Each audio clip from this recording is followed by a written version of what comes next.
Hey there, Cosmic Warriors, and welcome back to another video. And if you are new here, my name is Hannah. I'm a Western Practical Astrologer. Okay, so third time lucky, right? Third time's a charm, isn't that the saying?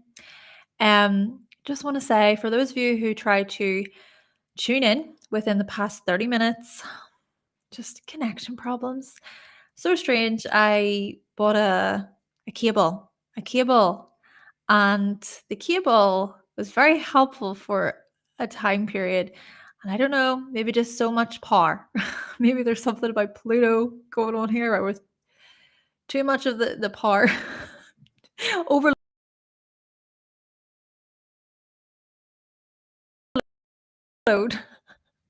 Okay. Is it doing it again? This is so I need to go. I can't do this.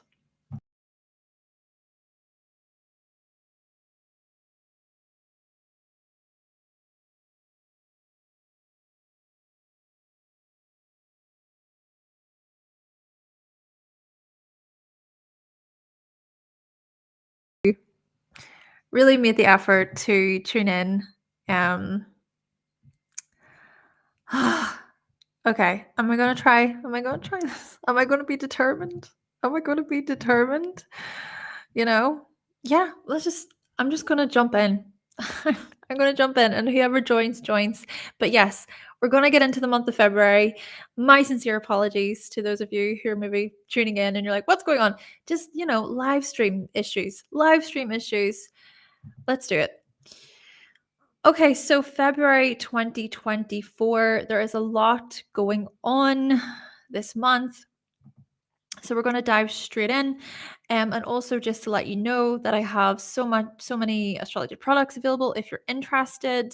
Of course, if you would like to book a reading with me, you can do so visiting my website, hannahselsewhere.com. And if you do want extra astrology content early, you can visit the Patreon. There's also the Discord available for chats and daily forecasts, etc. Hope to see you there. So, here are the important dates that we're going to be looking over. So, as you can see here, that Mercury enters Aquarius on the 5th of February. Then we actually we've got Pallas moving into Sagittarius. That's on the 6th. Then the day after that, we have Ceres entering Capricorn. Fun fact, I'm actually going to be experiencing my Pallas return, but also my Ceres return with this. Interesting. Now, Vesta will also turn direct in Gemini on the 8th of February, and that's actually my birthday. So should be interesting to see what shifts and changes come up. Now, the new moon will also happen on the 9th. A lot going on this month, as you can see. It's like bam, bam, bam, bam, bam, one after the other, right? So the new moon in Aquarius on the 9th.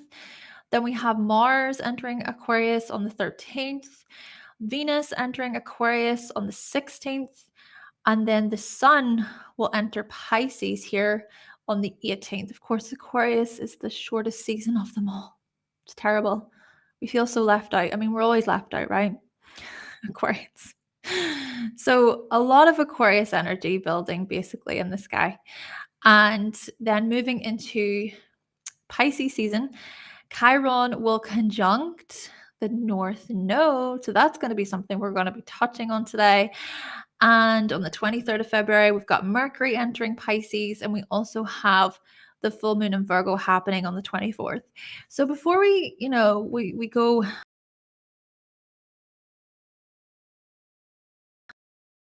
any further with this, I was there is a song that I really like, and it's called Better Off Alone. And I was thinking, I really like that song. I really just want to play it to try and get in the spirit of these February horoscopes and internet connections and all the rest of it. I'll probably not actually play it out loud because, with you get is it penalized for stuff like that on YouTube. But it was something that was keeping me encouraged with the internet. Okay. So let's explore Mercury in Aquarius. So Mercury shift into Aquarius throughout February. This can suggest that our opinions are going to be much stronger, and we're also going to be highly observant. All right. I know, Aubrey. Yeah, I know. It's just, ah. But yeah, thank you for your patience and welcome, welcome. Yeah, so with Mercury being in Aquarius, our opinions could very well be strong, and we may have very unique views about things, views that we wish to hold on to. But Mercury in Aquarius can also showcase greater levels of being observant. And we can offer a different perspective this Aquarius season. This is also quite controversial energy, and we're going to notice this throughout February. Things are going to get pretty controversial. Speaking of which, a controversial event is actually happening today. So on the 25th of January, during the full moon, there is a killer in the USA that is being executed via this nitrogen gas. And apparently, it's the first time that it's being used within the prisons system. So there's many debates about such an execution. And this is the thing, Aquarius energy can be rather controversial. Aquarians can ruffle a few feathers. Debates are likely, well, with Mercury in Aquarius, but also quite quirky. Okay, quirky curiosity, heightened curiosity, very much so, and being rather fair minded and trying to remain objective, right? Trying to see both sides, all sides of a situation, similar to Libra, but Aquarius really does zoom out, right? I've actually been thinking about the zoom out stuff when it comes to the signs. Zoom in, zoom out, zoom in, zoom out. Which ones are more about zooming in? Which ones are more about zooming out? Interesting. So Mercury will be in Aquarius from the 5th of February until the 23rd.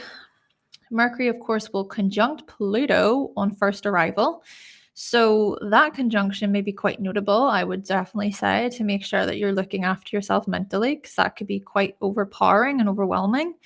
But this can also suggest some type of transformation when it comes to our mindset, when it comes to our outlook, or something rather creative could come from this as well, I would even say, because Aquarius can be quite creative in its ways of arriving to conclusions and forming connections.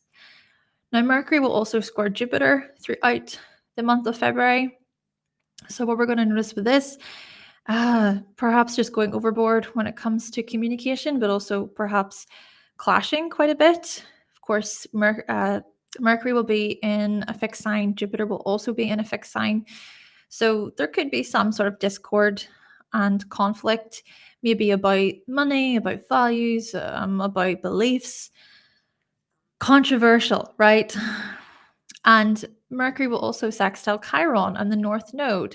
So that energy could be quite supportive, quite assisting, especially when it comes to the the Chiron North Node conjunction, which we are going to get into along this. But yeah, the Mercury part of it, I feel, is going to assist us in terms of, okay, how can I think differently? What new thought patterns will come up? And then Mercury will also square Uranus here before Mercury leaves Aquarius and enters Pisces. So that particular square, quite erratic. Of course, Uranus is the modern day ruler of Aquarius. So this one in particular, I think, could suggest just really going to extremes and being quite fanatical in one's way of communicating. But this can also be quite inventive, right? Some people seeing us as somewhat crazy or strange, or others seeing us as quite genius, right? This could very well be quite an innovative and inventive energy.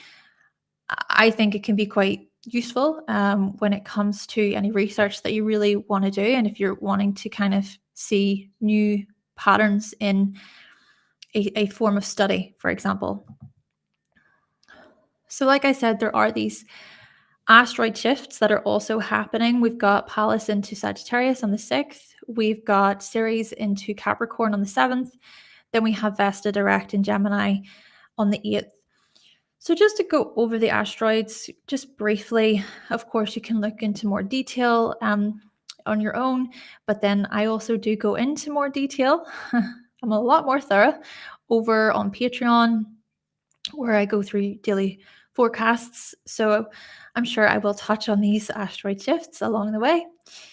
But Pallas in Sagittarius can point toward universal principles and truths and our ability to look at the bigger picture, to formulate a greater understanding, especially if we consider how there were many planets that were transiting through our Sagittarius house.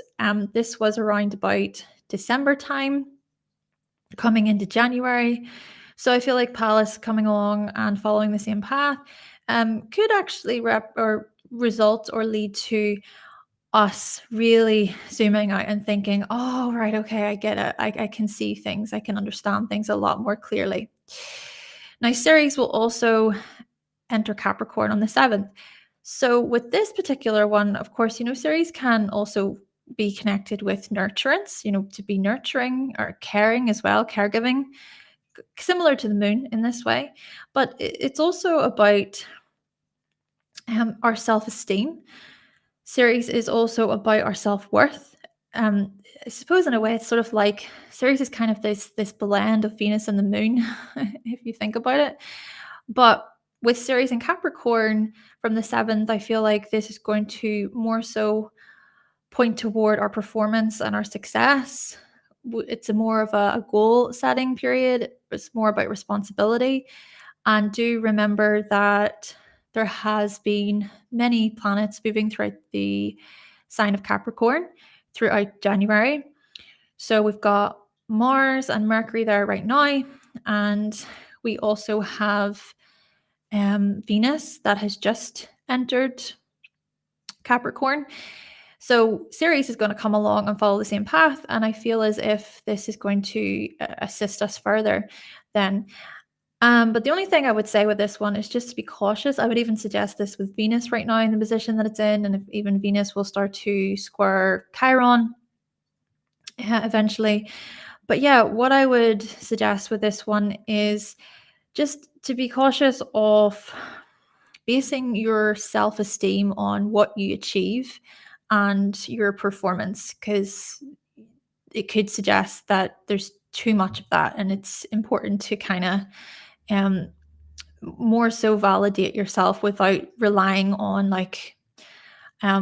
what you do. It's like being a human doing versus being a human being.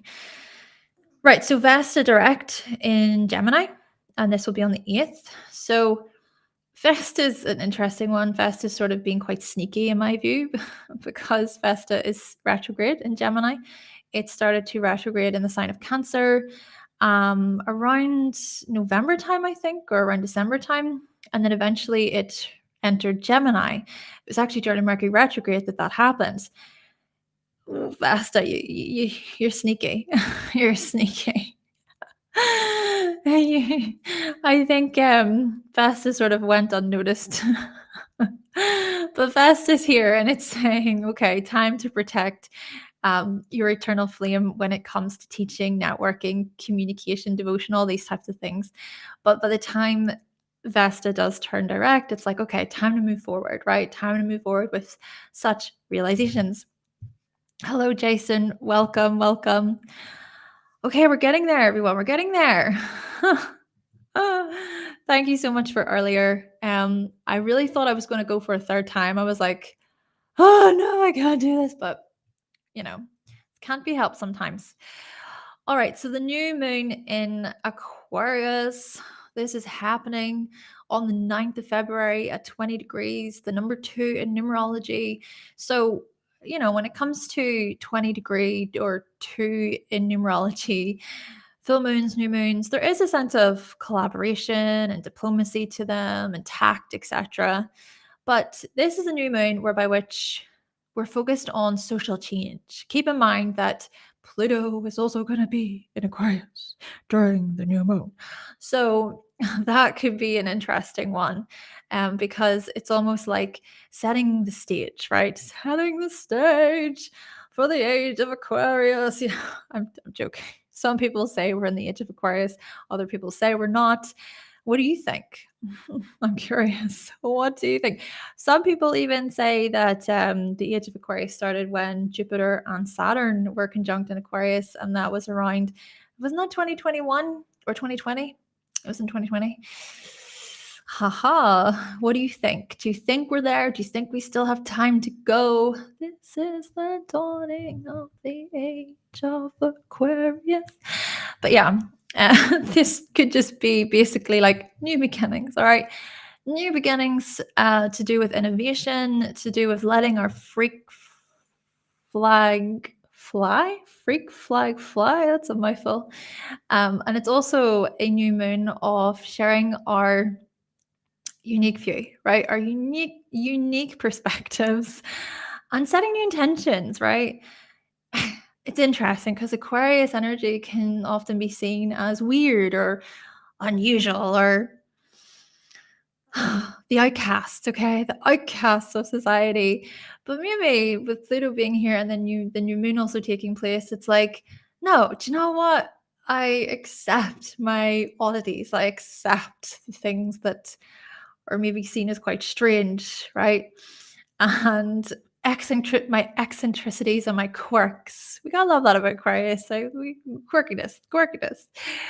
So yeah, I think this could be a new moon where we plant new seeds, basically, and there's new beginnings, right? New significant beginnings ahead, changes, which of course we're going to talk more about during the new moon in Aquarius video. But you know what? At the same time, there is a part of Aquarius that it can follow the rules, must say. Okay. Aquarians can also be practical. Aquarians can also be quite dedicated and quite structured, I would say. There's an order to the madness, right? There's an order to the madness. But it's only the Aquarius that knows. You'll never know. You will never know. Once you think you know an Aquarius, they're gone. Aquarius will keep you on your toes. But indeed, unpredictable. And this is a new moon that will highlight these themes for many. And you even throw into the mix the fact that the sun and moon will square Uranus, one of Aquarius's rulers. So very surprising. It'll be quite a surprising time, I think. And then we're still going to have some of this Mercury conjunct Pluto energy, right? We talked about Mercury's first arrival into Aquarius and then the conjunction with Pluto. But we're still going to sort of feel more of that somewhat, okay? The orb is a bit wide, but kind of moving away from it. Still feeling it.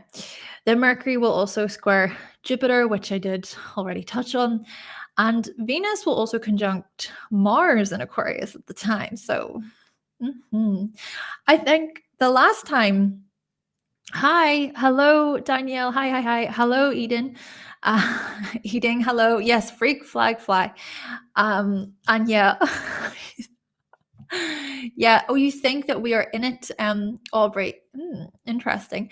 Hello, Alexander, as well.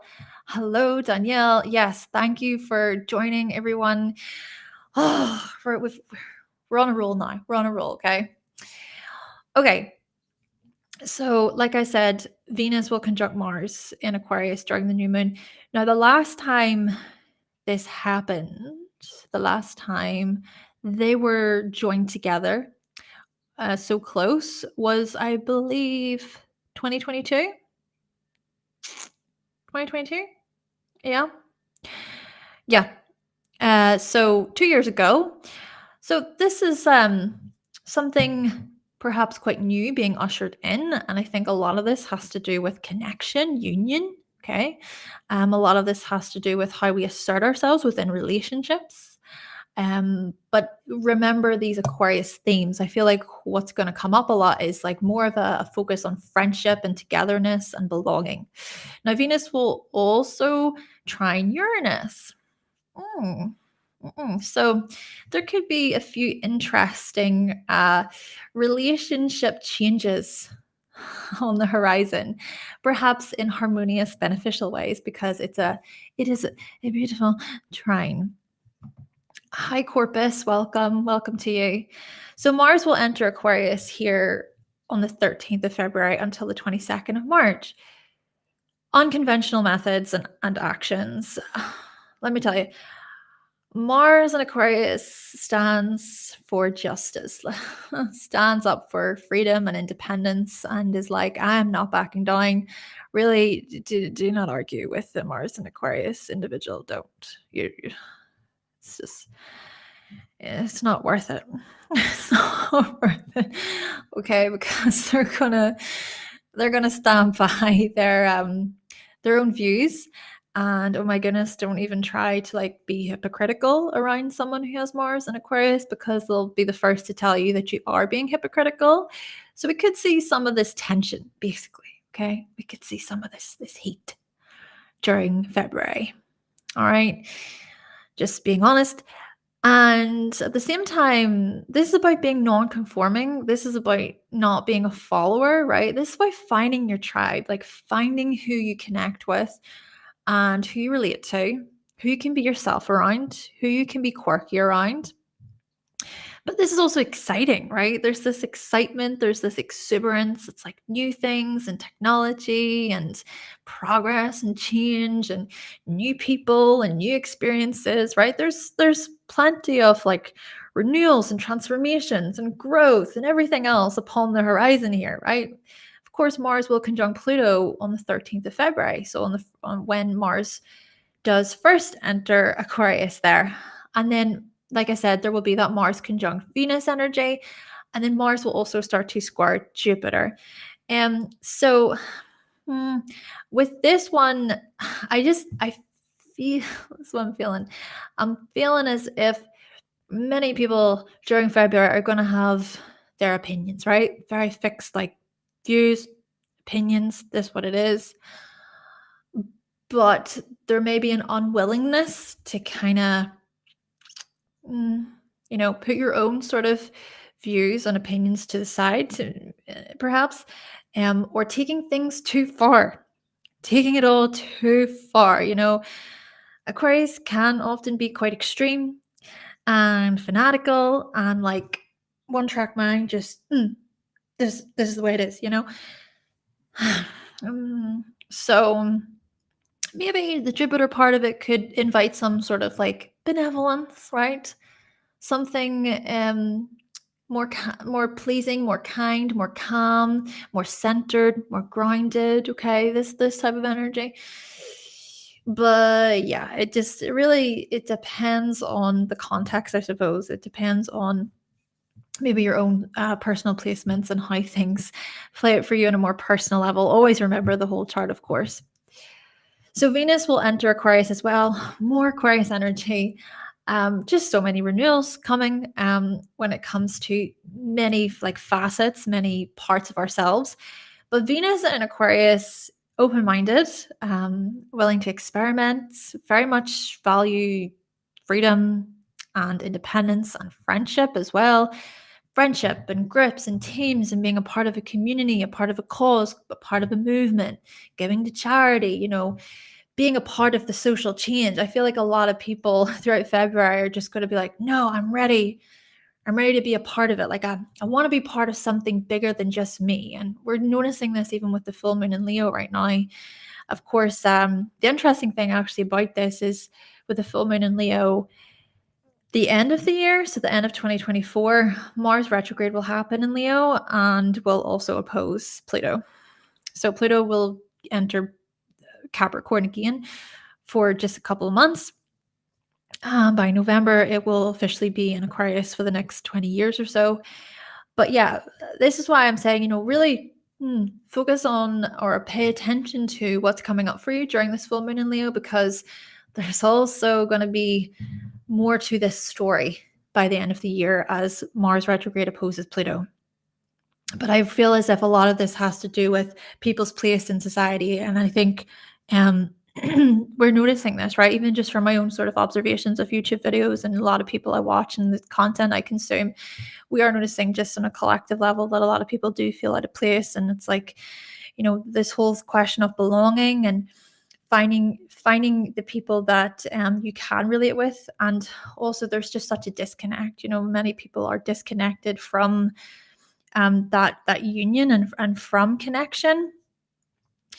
Of course, thinking about the amount of people who are really lonely, and thinking about how with the pandemic and everything, we're all forced inside, and then this has made us really very, very dependent on gadgets and everything. And yeah, the technology stuff does have its benefits, but it can also have its shadow. And so I feel as if we're going to notice these trigger points, right? These points to perhaps more so reflect upon our individual selves, right? Leo energy, what do I want? What do I desire? Aries as well is very much about this, with Chiron on the North Node being a part of this. It's like, okay, what are my wants? What are my goals? How can I take action? What is the next step for me? But there's also the part of it that is to do with the greater whole. It's to do with the collective. It's to do with society, humanity, etc., and our sort of place within it all. That really, these types of questions are going to become stronger and accelerated and more amplified as the year goes on. So the last thing then is Venus will sextile Chiron and the North Node throughout February. So with this one, yeah, I think this kind of adds to what I was saying. It's just sort of having that courage and that bravery to maybe meet new people, or to find people that you resonate with, like minds, this type of stuff. Before I move on, though, of course, Venus can also look at finances. So maybe there could be some unusual sort of ways of earning or spending money during February. But even just to sort of wrap this up in a way to do with the Aquarius energy, because there's a lot of it, I want to share that on the first day that Pluto entered Aquarius, which was on the 20th of January, the sun had also entered Aquarius on that day. And so there was that Pluto Sun conjunction.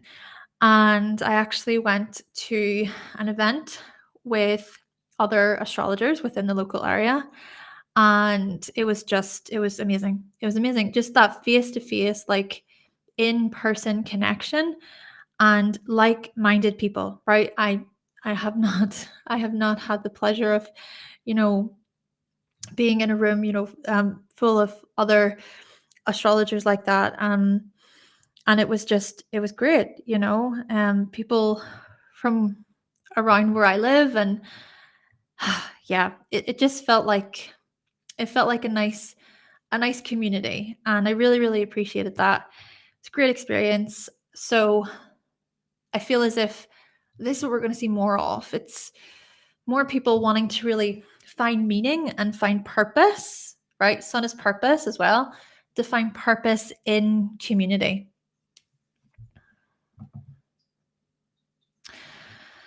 So Pisces season begins on the 18th of February. So we're going to be going from making changes in the world to exploring our fantasies and our dreams.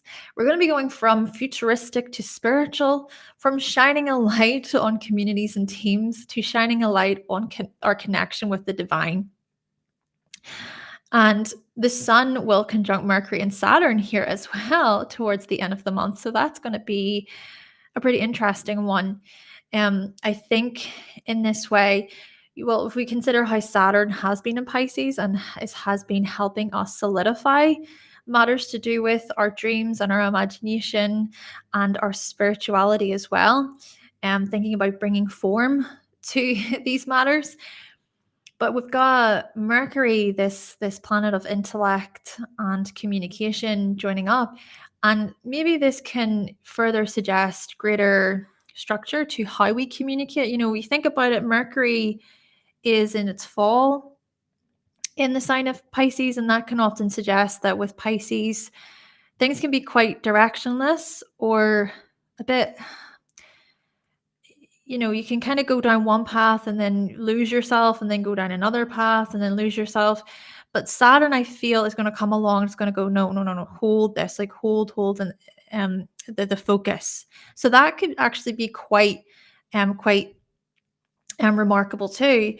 And with the sun also being a part of it, I need to double check to see actually if it is this Mercury Cassimi at the time. I need to really actually look at the minutes, but I'm sure there'll be more information about it closer to the time. But the sun also being a part of it, this then looks at purpose, right? We're talking about purpose to do with the sun. We're also thinking about our ego. Maybe there is something about dissolving the ego, but also being quite mature about it, right? And quite sensible about it, and maybe being rational and somewhat together, a bit more held together in it, if you will. So this could be, a time period of great spiritual heights and feeling just more connected more connected on a soulful level, and also more so connecting with our visions and our dreams, and how it is that those things show up within the real world, show up within reality, how we can apply them practically. But it's also being recognized for such matters, right? To be seen for such matters. Appreciation, right? Now, the sextile will also occur to Jupiter and Taurus, further adding to this, further looking to the likes of our values, our resources, our belongings, thinking about, again, those practical measures, those practical applications.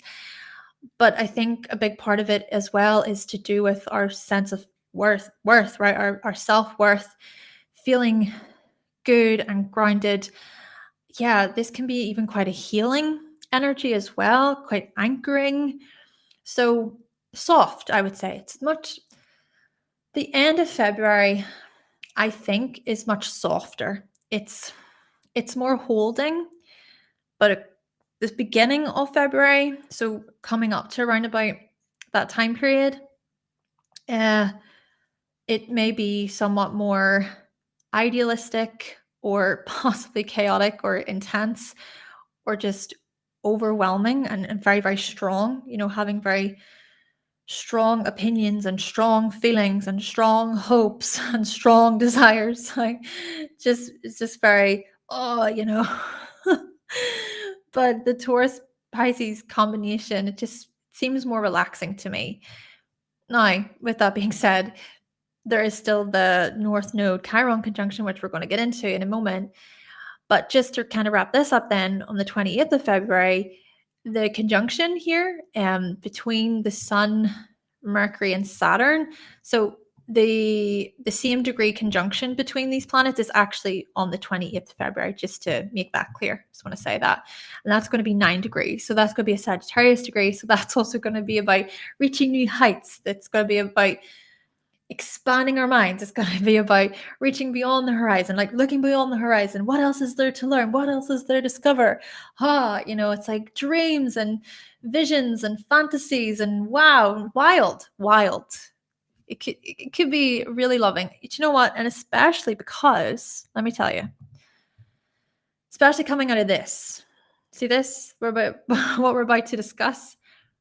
Okay, that Sun, Mercury, Saturn energy is going to be post all of this. So let's talk about Chiron conjunct the North Node. What we have here is that they're actually going to be conjunct from the 11th until the 25th of February at 16 degrees. But on the 19th of February, okay, keep in mind that we'll be one day into Pisces season. So going to be extra sensitive. That's the thing as well by Pisces season, where we tend to be extra sensitive and extra emotional. That's okay. That's okay. But yes, the 19th of February, it's going to be extra potent. The reason why this is because they're going to be exact to the minute with the 16 degrees. But here's the thing. This has been a journey, everyone. Okay? Chiron, so Chiron first entered Aries in 2018, and it will be there until 2027. Then the nodes entered Aries and Libra from July 2023 and will leave at the end of 2024.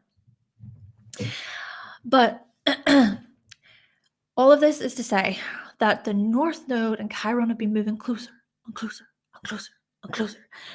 So it's kind of like a build, like this subtle sort of build, right? And North Node's been doing its thing going the other way, and all these other planets have been aspecting it and kind of activating certain points within ourselves and our charts, etc. And the Chiron's been moving in the from the opposite direction and has ushered in these things, these wounds, these pains, these aches, heartache, rejections to do with initiation, to do with bravery and courage. Like this, this conjunction is like a powerful go. Like you've done the inner work, like you've sorted things out, you've put your best foot forward, you have what it takes.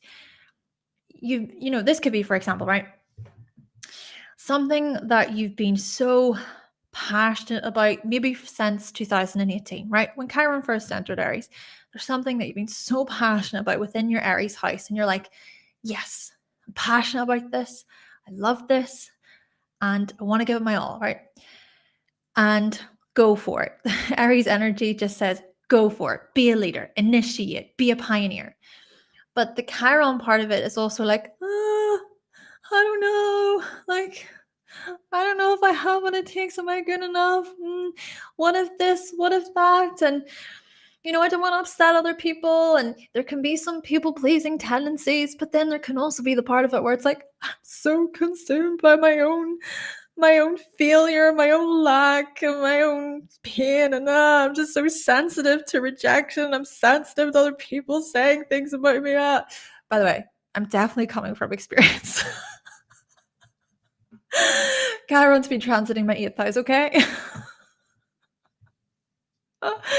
I've been letting out a lot of emotion whilst Chiron's been transiting my 8th house. And a lot of it has to do with, I don't know if I can do this. I don't know.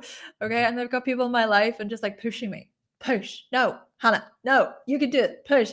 And I'm so thankful. I am so thankful for people like this in my life for pushing me. But this is the thing, it needs to come from within. It needs to come from within, right? And it's like, no, I know I can do this, right? So anyway, it could be where there's something that you've been so passionate about, and then you've had all these insecurities about it, and so much uncertainty about it, and fears, and like rejections, and what if this and what if that. But the North Node activating this Chiron, oh, let me tell you. It's decision time. It's time. It is. It's like, it says, do you have the audacity, right? Do you have the audacity to live differently? Do you have audacity to live life on the other side of fear? Now, we could be too close to our own personal problems and issues, and that's the thing with this. And it's also, I think, important to create space for sensitivity, right? Emotion, validating our feelings, okay? Because I also think that another part of this could be where, right? It could be where it's like, I'm so aggressive, I've got to push and I've got to show everyone, right? This maybe toxic way of doing it, or like this really unhealthy way, it's like, I need to prove to the world that I'm the best, that I'm going to win, okay? I need to take some water because I'm about to cough.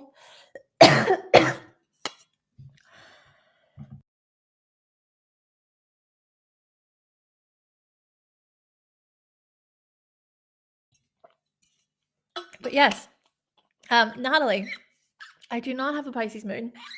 No.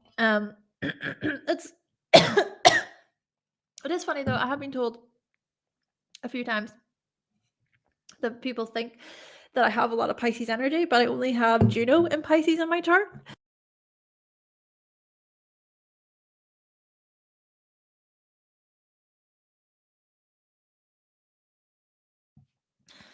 And Aubrey, I have I have a 5th house stellium, so maybe that explains it.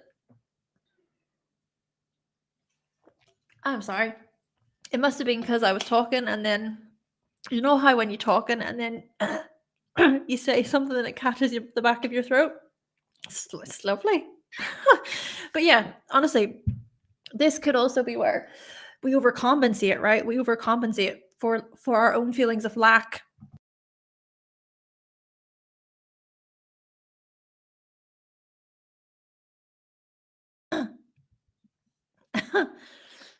But this is also a conjunction that says you have what it takes, right? And also realizing or recognizing when the bite is. And this is something that I've tried to teach myself, is the bite. I'll tell you. Okay, I'm gonna just share from a personal experience, because the significant thing about this conjunction, it's gonna be right on my moon. So I have my moon in Aries, it's at 15 degrees, and this conjunction is gonna be at 16 degrees, right? And the way I kind of describe it for me is the bite. So I can sense when the bite comes, and the bite is the part of me that needs to, or feels like I need to, initiate or jump into action the minute that I feel that bite. Okay, there's just something that starts within me, and it's like, oh, I need to go do this. Like, oh, I need to go help that person. Oh, I need to jump. Right? It's quite impulsive and impatient, but a lot of it comes from like, um, I must jump in. I must jump in. I must prove myself. I must help. I must give. I must be there. But what I'm trying to come to learn is recognizing when that bite is present, and that actually I don't have to react, right? I don't have to react. Moon energy. I don't have to react. I don't need to respond to something. It's actually fine to sit in stillness and to watch what's happening around me. So that's just something that I mean from this.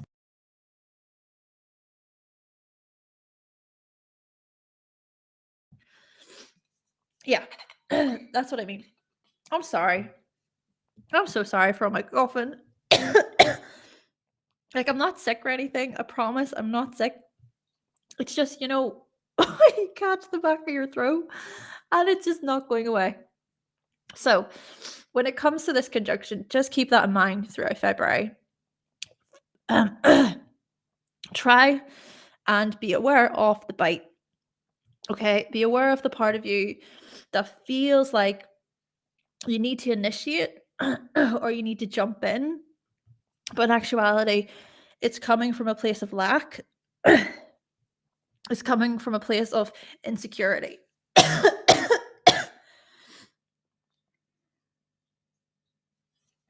However, what I also want to say with this, it can also be quite beneficial in that it can, of course, Chiron is the wounded healer, okay?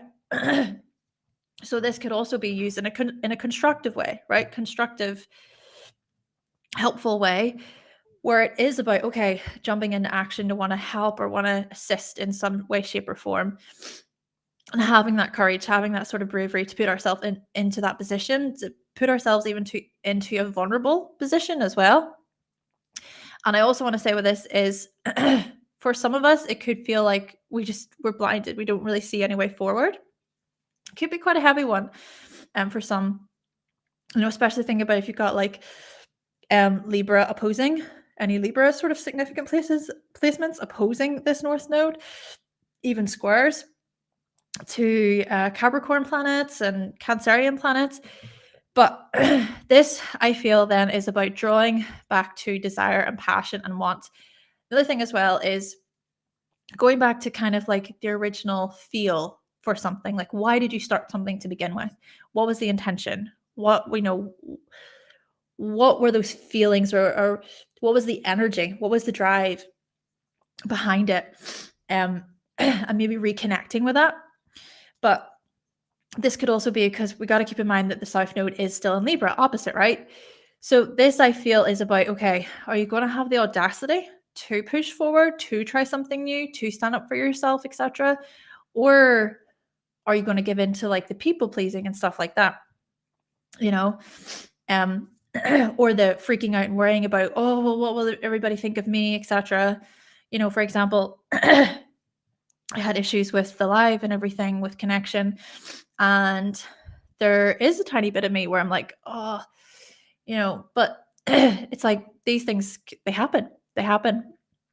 Internet sometimes cannot be helped, and as humans, we're not perfect. We're not perfect people, and it's just about really trying our best. However, this can also point toward a little bit of neutrality. Okay, this can point towards some gifts, even to do with feedback, right? Because at the same time, for example, I appreciate other people's feedback, so like this can also be useful. It can be useful to gain other people's feedback. It's just whenever we lean too much into dependency and people pleasing and putting ourselves to the side to completely like give ourselves to someone else. Of course, there's nuance to that, especially if you're someone who cares, for somebody else in that way. But I hope you get my point in that there is a difference. And I feel like as well, this is about remembering that there are other options that exist. Aries energy can also be very headstrong, right? I've been told that actually from people in my life that I'm headstrong in a positive way. It's being said in a positive way.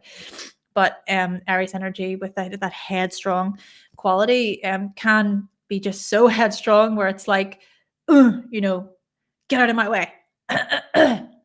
So yeah, one track mind, but it is about exploring other options, and it's also about companionship.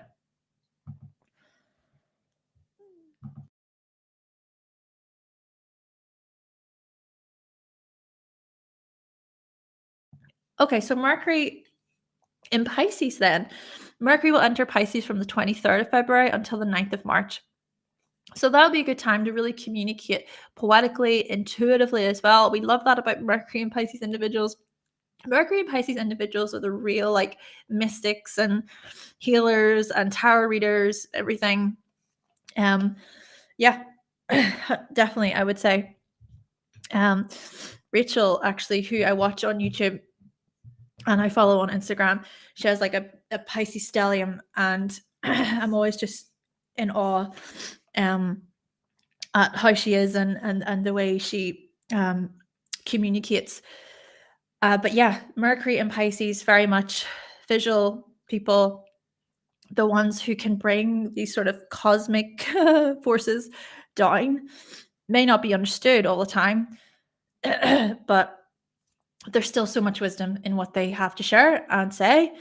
This is also about compassionate communication, speaking from a place of compassion here with Mercury being in Pisces toward the end of February, and being a good listener and a good learner, and allowing for our inner guide to speak to feelings, hunches, inner knowing, visions. And like I said, Mercury will conjunct the Sun and Saturn, and then there will be that sextile to Jupiter, which we did talk about previously. Lastly, then, before we look to your horoscopes for February, we've got the full moon in Virgo. So this full moon in Virgo, it's going to happen on the 24th of February at 5 degrees. So it's going to be a Virgo decan. And the number 5 looks at things like adventure, confidence, curiosity. Could be a time period where, things like diligence and us being thorough and detailed, etc. These things are wanting to come through in a very confident, curious way. And of course, with full moons comes clarity, a release, rewards.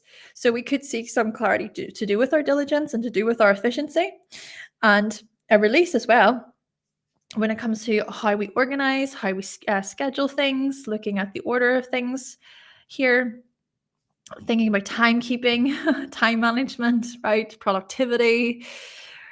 It's got to be quite a precise and discerning full moon. Yeah, that's when it comes to Virgo.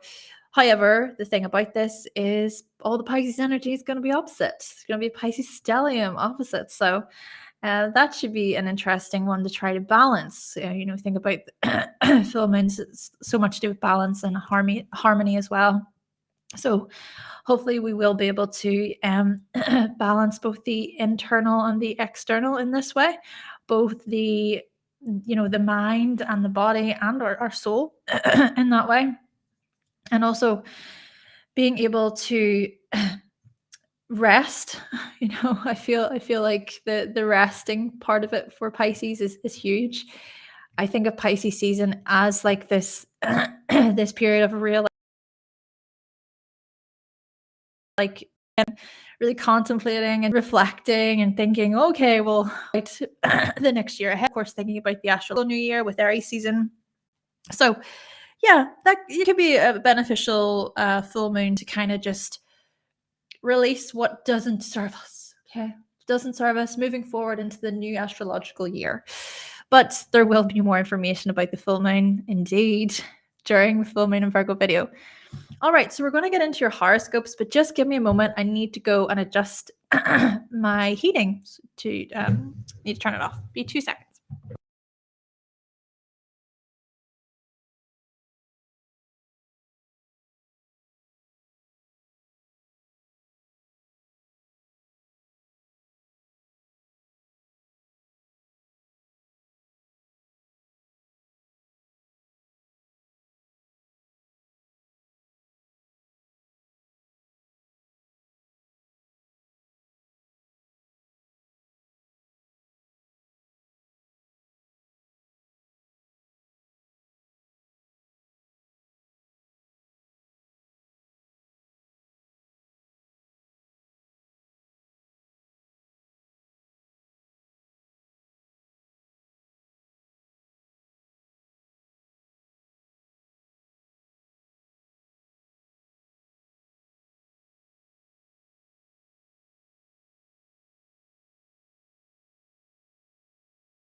Okay, so we're going to get into your horoscopes. Just want to take a moment and say thank you so much. Thanks for not giving up on me. So glad that things have turned around, and we're going to get into this. Yeah, so Natalie, I have in my chart Venus conjunct Neptune, and it's the same degree. So Venus is in Capricorn, 17 degrees, and then Neptune is also 17 degrees. And the interesting thing about it as well, I've noticed is, so Jupiter is the ruler of my 7th house, right? So I have Pisces in the 7th. So Jupiter would be the traditional ruler there. I have Jupiter in Virgo opposite, but it's right on my ascendant. So maybe there's something there, about more of those Piscean qualities sort of being filtered through the Virgo energy. There's sort of like a mix or a blend, maybe. Yeah, but yes, I'm a very sensitive person. I feel a lot. Okay. But yeah, we're going to get into your horoscopes.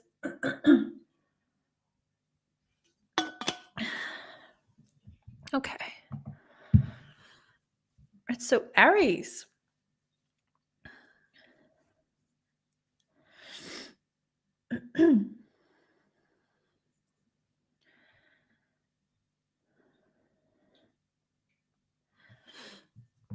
All right, so Aries.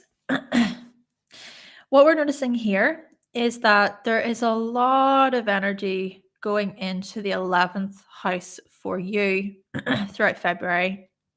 There's going to be this stellium that will activate the 11th house. So, Aries, this really is a month where you are going to be transforming greatly, largely, profoundly when it comes to community, togetherness, belonging, the clubs you're a part of, the friends that you have, being around like minds. You want to be in the know. It's like you want to find the people that you relate to the most. And do you know what, Aries? It could be that you're willing to make certain cuts when necessary as well. It's like this group that I am a part of, or this club that I'm a part of, I need to kind of really feel through it and see how it relates to me and what I want from it, and just really asking yourself these sort of deeper questions about groups, and even I would say looking to certain causes and movements that you want to be a part of, right? So there could be quite a strong, like a strong influence toward movements and causes, and just standing up for something, right? Standing up for something that's much bigger than you, right? And it's more about the collective. It's more about humanity. There's going to be these trigger points, right? These activation points throughout February for you. So I would say to pay attention.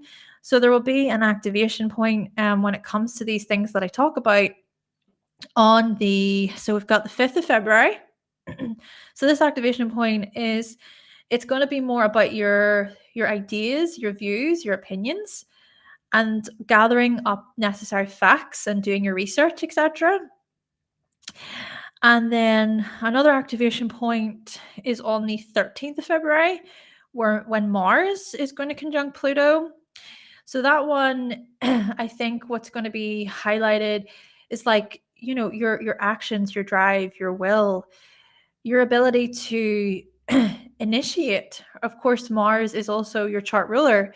So that, in combination with the fact that, you've got this North Node Ceres conjunction happening in your sign throughout February, I just think this is the type of energy that says, I'm ready to move past this issue. I'm ready to forge my own path here. And the ways in which you're going to do that is through, like I said, through something that's bigger than you. And I think as well, it's to do with networking, right? It's also, I think, to do with your hopes and wishes for the future, in terms of, what does the future look like for you? What does that look like? What visions do you have about the future, and about your goals and your desires and your wants and everything, Aries? It's go time for you in this way. And I think a lot of this also will help with any sort of healing that you are currently working through, when it comes to your identity, when it comes to your aims and your ambitions and your life path. And another activation point then that I would like to share for you, Aries, is the 16th of February. So Venus will enter Aquarius on the 16th and conjunct Pluto as well. So this particular activation, I think it's going to be more so about your value, like your worth within the greater whole, how secure you feel, how you really do relate with other people, and also at the same time keeping in mind your independence and your freedom. But I think overall, a big part of February for you, Aries, is unconventional views and thoughts and experimenting. I would even say, with Aquarius season the way it is, of course, the sun is going to be in Aquarius from until it's going to be in Aquarius until the 18th of February. So when it comes to the sun, it's really a big point of focus. It's like a big shining light, right? It's this big spotlight within the chart. So that spotlight could very well be to do with you, focusing on the likes of your non-conforming views and having that ability to experiment, to see what works, to try out new methods, to get joining different groups and clubs and being a part of these these networks, etc., to see really what does resonate with you, how you align. And what I also then want to mention with you is, as the sun enters Pisces from the 18th of February. Okay, so we're about to come up to your season, Aries. We're about to come up to the astrological new year. And with the astrological new year comes new beginnings and goal setting and intentions and all the rest of it. But when the sun is in Pisces in your 12th house, this is actually a beneficial time to really go inward and to reflect and to shine a light on your dreams and your visions. And also, I would say, to be somewhat more aware or conscious of your weaknesses and of your unconscious sort of drives and motivations and your hidden self as well, Aries. Like thinking about the 12th house through a lens of our downfall. That's something to keep in mind. You know, you think about the 12th house and it can often lead to our downfall, where it's like our undoing, right? The 12th house can look at our undoing. So maybe it will be a good opportunity for you to kind of reflect and think, well, where is it in my life where, you know, when I can maybe become too caught up in a sensitive matter or a sensitive issue, or when in my life can I perhaps find it difficult to like be direct at times, you know. It's interesting because, of course, Aries, you are about being direct and initiating, but there is still that hidden part of you that can, yeah, like you can be very, very deeply emotional about things, and you can be misdirected quite a bit. It's like, where do you direct your energy? It's like, where is it going? Because it can sort of flow in all sorts of directions. So, yeah, basically, all of this is to say is that Pisces season welcomes some wisdom, inner wisdom, like being able to go within, being able to kind of think, right, well, what is the next step? How would I like to direct my energy? So yeah, it is a good time to kind of more so um, think about what is hidden. And also at the same time, the 12th house can look at our talents and our gifts. So these things can also be brought to life, if you will, or showed to society with in humanity. We can bring them out of us. So for you, I think actually, Aries, you have so much love to give and you're so empathetic and you're deeply spiritual and you really care about people, especially the ones that you love, Aries. So yeah, I think the end of February, I think, is just going to be such a good time for you to recalibrate, right? It's for you to really explore your emotional depth, to explore your feelings and your sensitivities at the same time. And then the other thing about it, of course, is Mercury will enter Pisces on the 23rd until the end of the month. And then there will also be the conjunction on the 28th of February. So that could be quite a potent time for you, right? When it comes to this spiritual inner stuff that I've been talking about.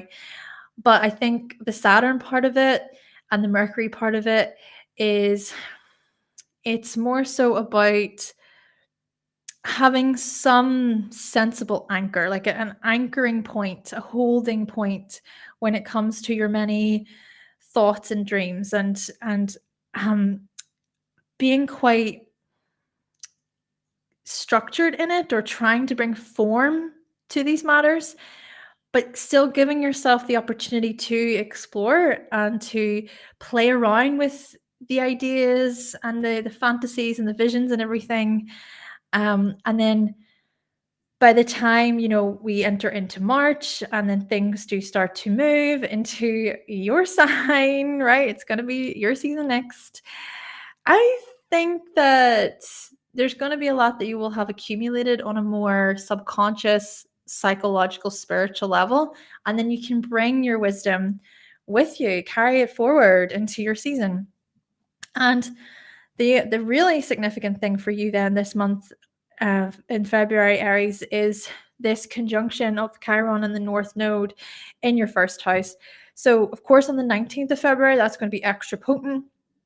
But this is really it's go time for you, Aries. It is an opportunity for you to really work through any insecurities or fears or wounds to do with action, to do with leadership, to do with standing up for yourself.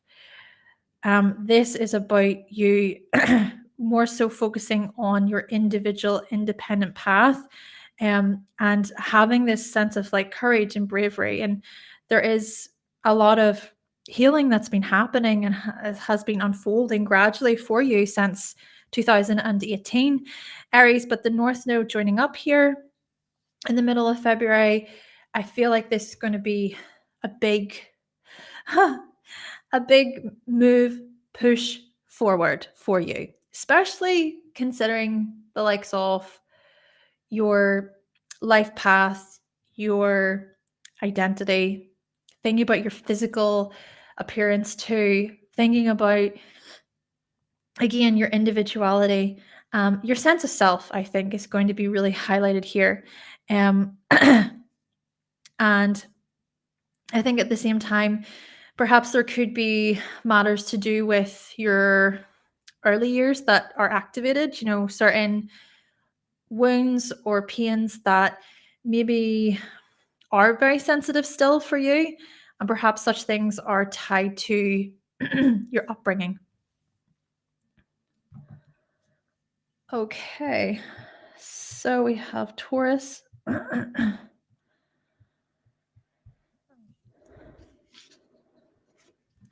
Taurus.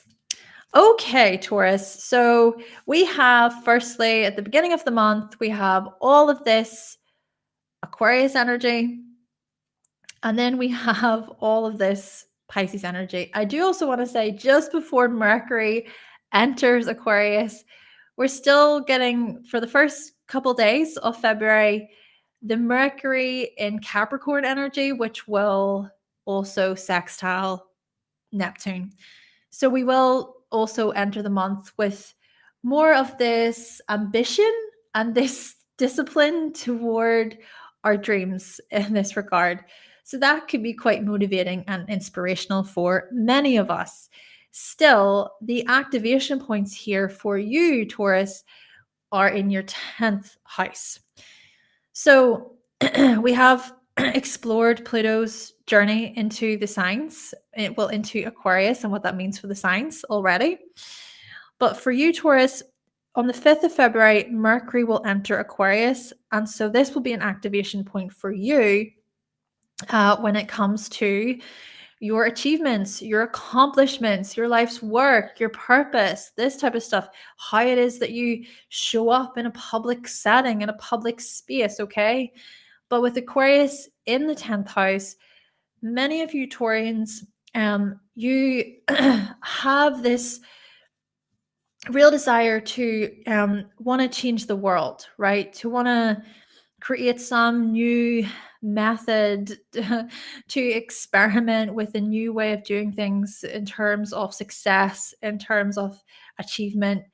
And you may also be seen or viewed as having quite unusual or quite paradoxical views about things as well when it comes to the likes of career, status, reputation.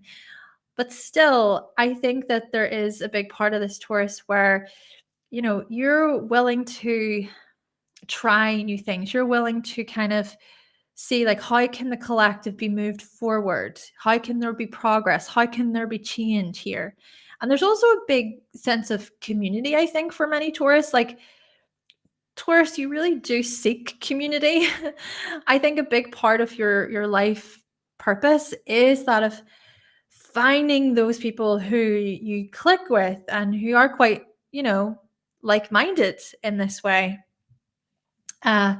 So I would say that, but still the activation points for you, Taurus, I think with Mercury, this is about, okay, who can I talk to? Like, who can I speak with in terms of a manager or a boss or a colleague, a member of authority, and who can I speak to for the answers that I need so that there can be profound change here.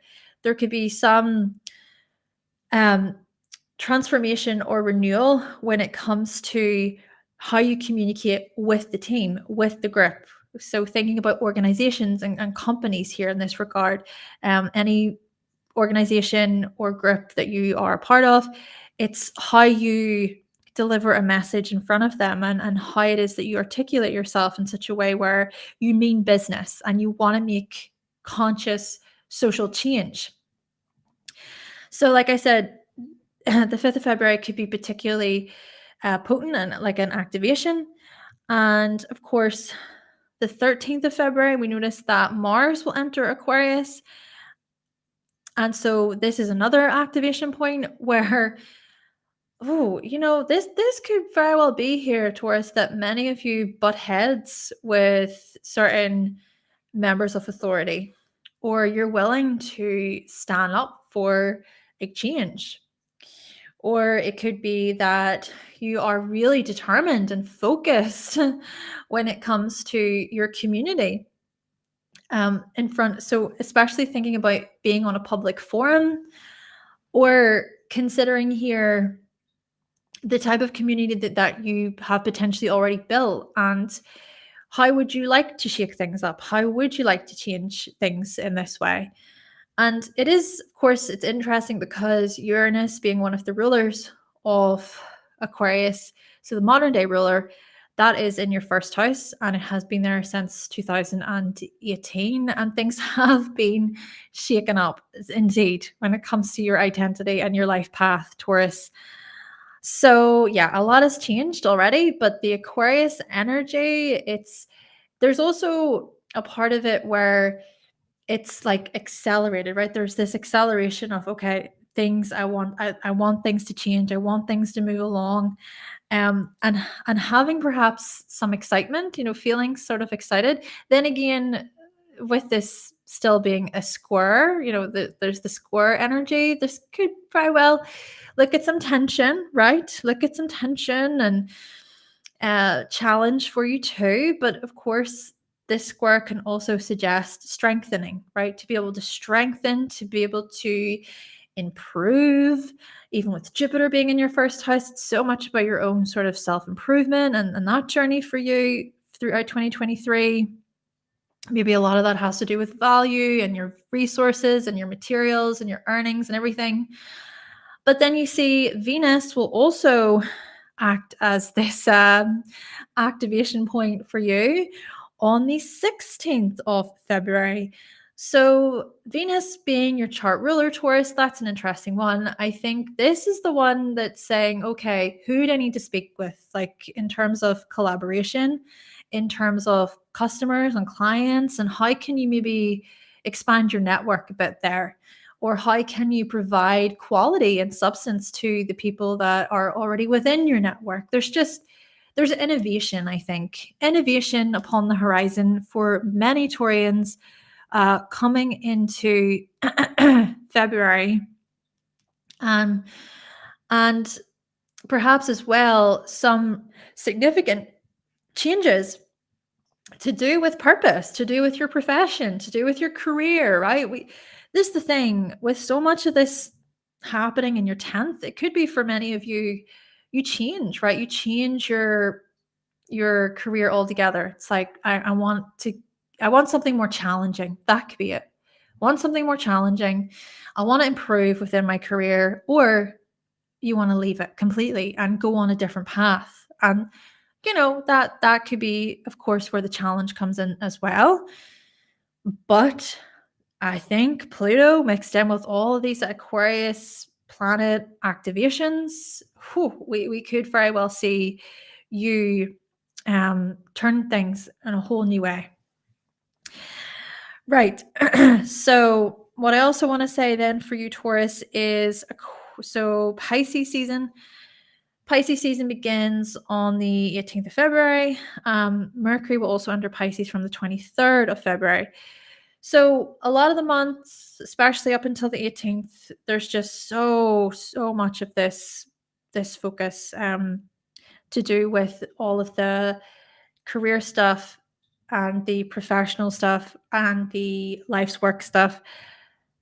Of course, there will still be these themes throughout the month, but coming into Pisces season, more energy will then start to build in the 11th house. And I think that this is where we're going to notice how much the spotlight will be on, well, it's interesting because Aquarius traditionally rules the 11th house.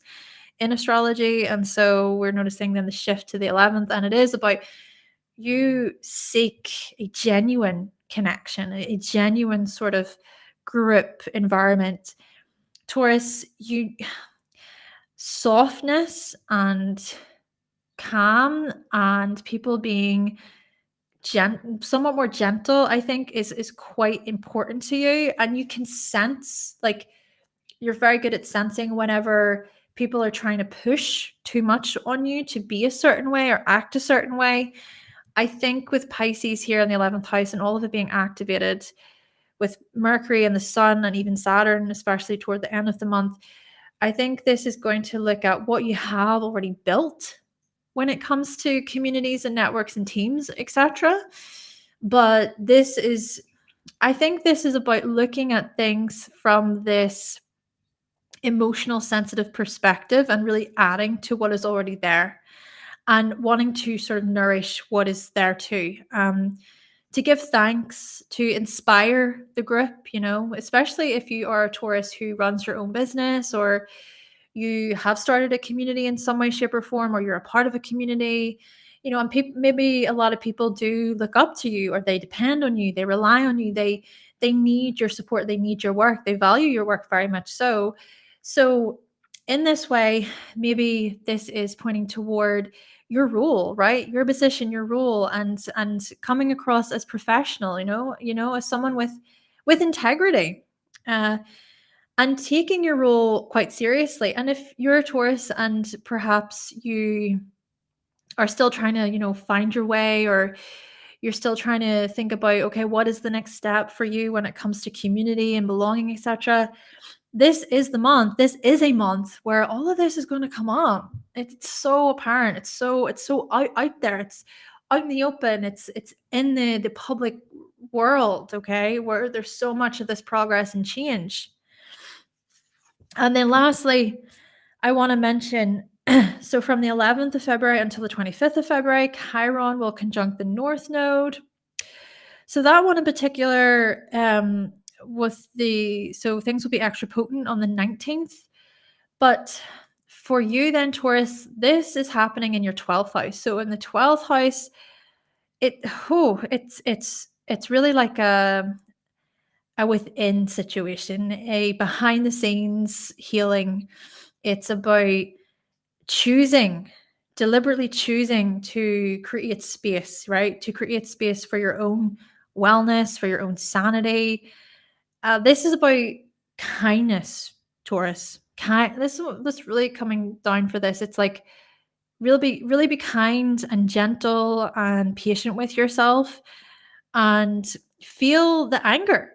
Feel it. Like, feel the rage, the anger, the resentment, the annoyance, and how such things are perhaps, they're tied to something much deeper. Do, of course, be wary though, or cautious, because the 12th house can also indicate our downfall, and it can indicate our self-undoing.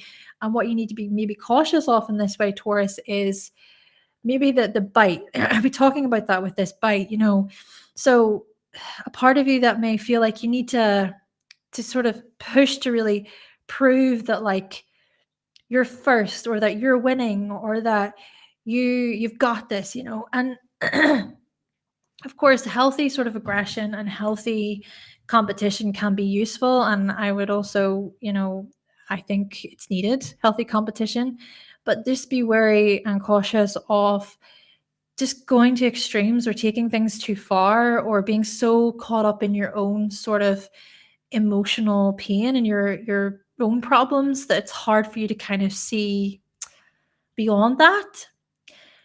Maybe this is also where a little bit of help or support or assistance could really help you during this time.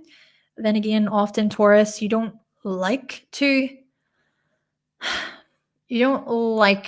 asking for help. You don't like, burdening other people with your problems, this type of stuff.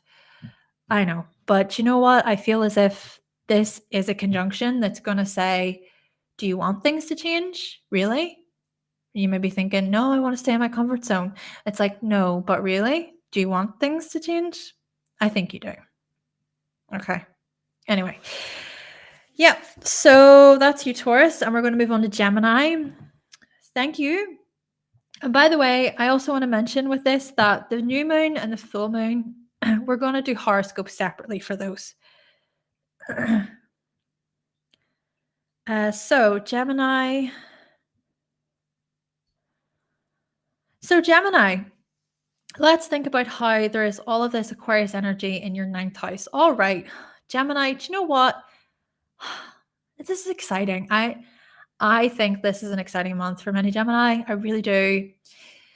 I just think the way all of this Aquarius energy is piling up in the ninth house for you, Gemini, and there's just so much fascination. I mean, Gemini, you have this twinkle in your eye. I love this thing about Gemini when, when they're listening, when they're learning from other people, and it's actually interesting, and there is that curious, there's this smirk in the face, like this gentle sort of smile, this inquisitiveness in the eyes. You light up, right? So this is a month where I just think that a lot of Gemini, it's like you're going to be plugged into knowledge, right? Plugged into the cosmos, plugged into the bigger picture, plugged into wanting to like publish and broadcast and get together with people. It's just a lot of this real vibrant, uplifting energy going on. So that's exciting.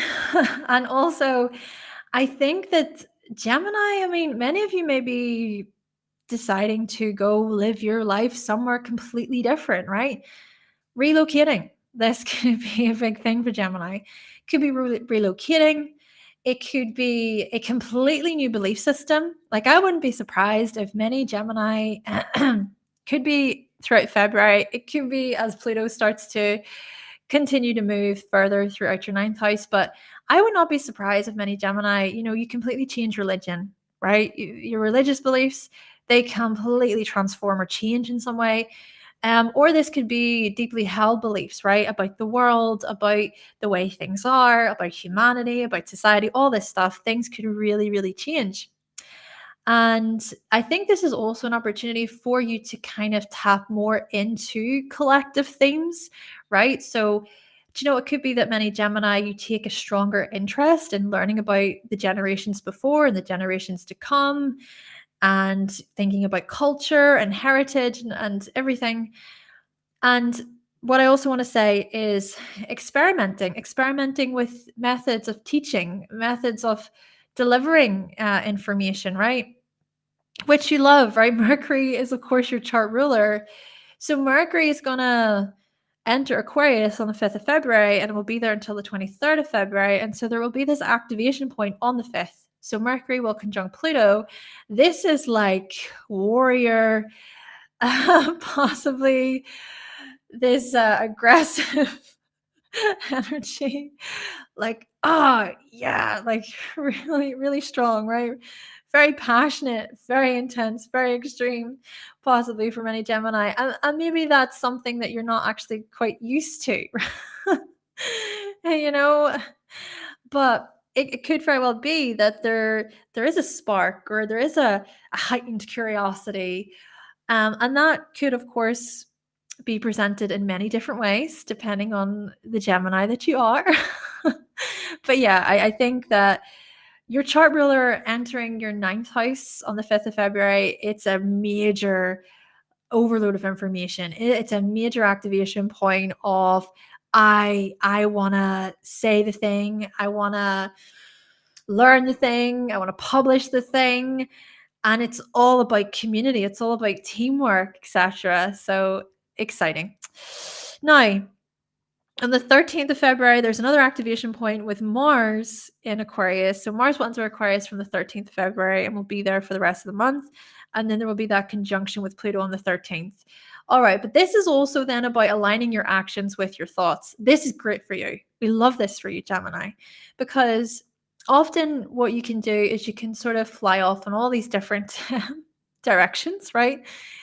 Mercury, of course, is your chart ruler, but the thing about this air side of Mercury, right, with Gemini, is that there can be a lack of focus. There can be juggling too many things at once. There can be spreading yourself way too wide. There could be having all of these ideas, but a lack of follow through. But my gosh, Mars with Pluto just after the Mercury Pluto conjunction, it's like I'm driven, I'm determined. But it's not so much like in a Capricorn way. It's more about excitement. Like it's excitement, it's energy, Aquarius energy, the Aquarius archetype has this exuberance to it. Aquarius energy can also be really, really childlike and playful and quite silly when it wants to be.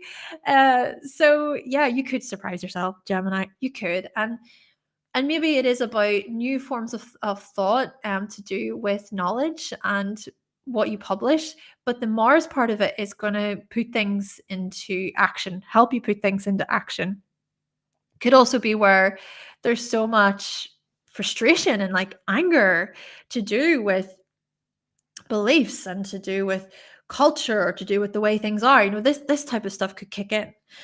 Now, on the 16th of February, Venus will also activate Pluto in your ninth, and so Venus will enter Aquarius, will be there until the rest of the month. So this Venus and Aquarius energy, this is also then about, okay, community, getting together with like minds. This is about wanting to explore other people's knowledge and get their opinions and their perspectives. That could be quite enjoyable for you. And then coming into Pisces season, all right. Okay, sure. There's going to be the square energy with Pisces. So things may not be so, how do I say, not so heady. And I think you're going to be challenged a bit by more of your emotional waters, especially thinking about purpose, thinking about career, thinking about status and your reputation and your achievements and your accomplishments. To be honest with you, Gemini, what I would say with this one, be cautious of burnout. I just have a feeling. Right. I want to think about it in terms of Saturn also being there, and there will be that same degree conjunction.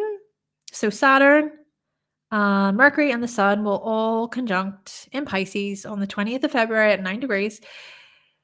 So toward the end of February, especially coming from the beginning of the month, you could sort of set off on this like this strong, passionate energy of like, I've got this, boom, boom, boom. The ideas, the action, the drive, the will, the power, the strength. And I think, yeah, great. But then it could also be where it leads to burnout or it leads to you feeling just really very sluggish and tired. Maybe it could just be that toward the end of the month, you just need, right? You just need a little bit of R&R, right? Bit of R&R, okay? Rest, reset, just time to yourself. Do you know what this could be a beneficial time for you to actually remove yourself for a little bit from the public. And I know the sun is there. The sun is there in the 10th house, and it does suggest like shining in front of the public, etc.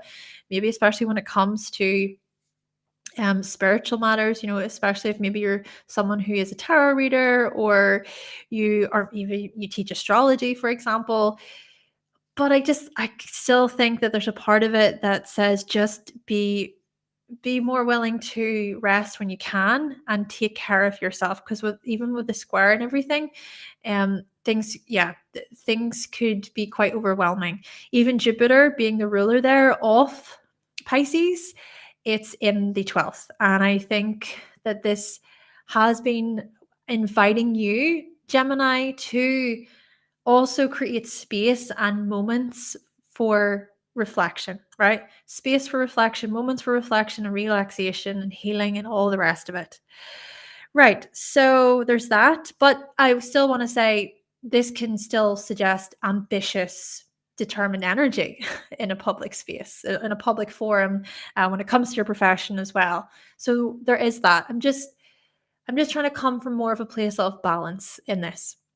Right. So lastly, Chiron in the North Node in Aries in your 11th house, Gemini. So this is going to be particularly potent on the 19th. So this will be around from the 11th until the 25th. Right. So for you, Gemini, I think this can be quite a supportive thing, quite an assisting thing where you've outdone yourself. You and I say that in like a really an encouraging way, in a positive way. You have outdone yourself when it comes to groups and networking and teamwork and being a part of something that involves like the masses and just other people in this way. You have just shown your ability to overcome your fears and to push through and to be a warrior and to initiate, and sure, okay, perhaps there's still been, with Chiron energy, it's like, oh, the fears and those worries and what if this, what if that. But even though all of that is sort of being felt, perhaps, it's like, no, I'm still gonna move forward anyway. Maybe because you have such a mindset, like your mind is just on, right, okay, is this logical? Are these fears actually logical to me? And you're like, no, go. So, yeah, but at the same time, it's still an opportunity for you to heal, right? And it's also an opportunity for you to give that healing, that wisdom that you have about initiating, about asserting, give it to other people, spread it far and wide, shout it to the rooftops, like teach other people your wisdom when it comes to these matters, Gemini. Okay, so Cancer.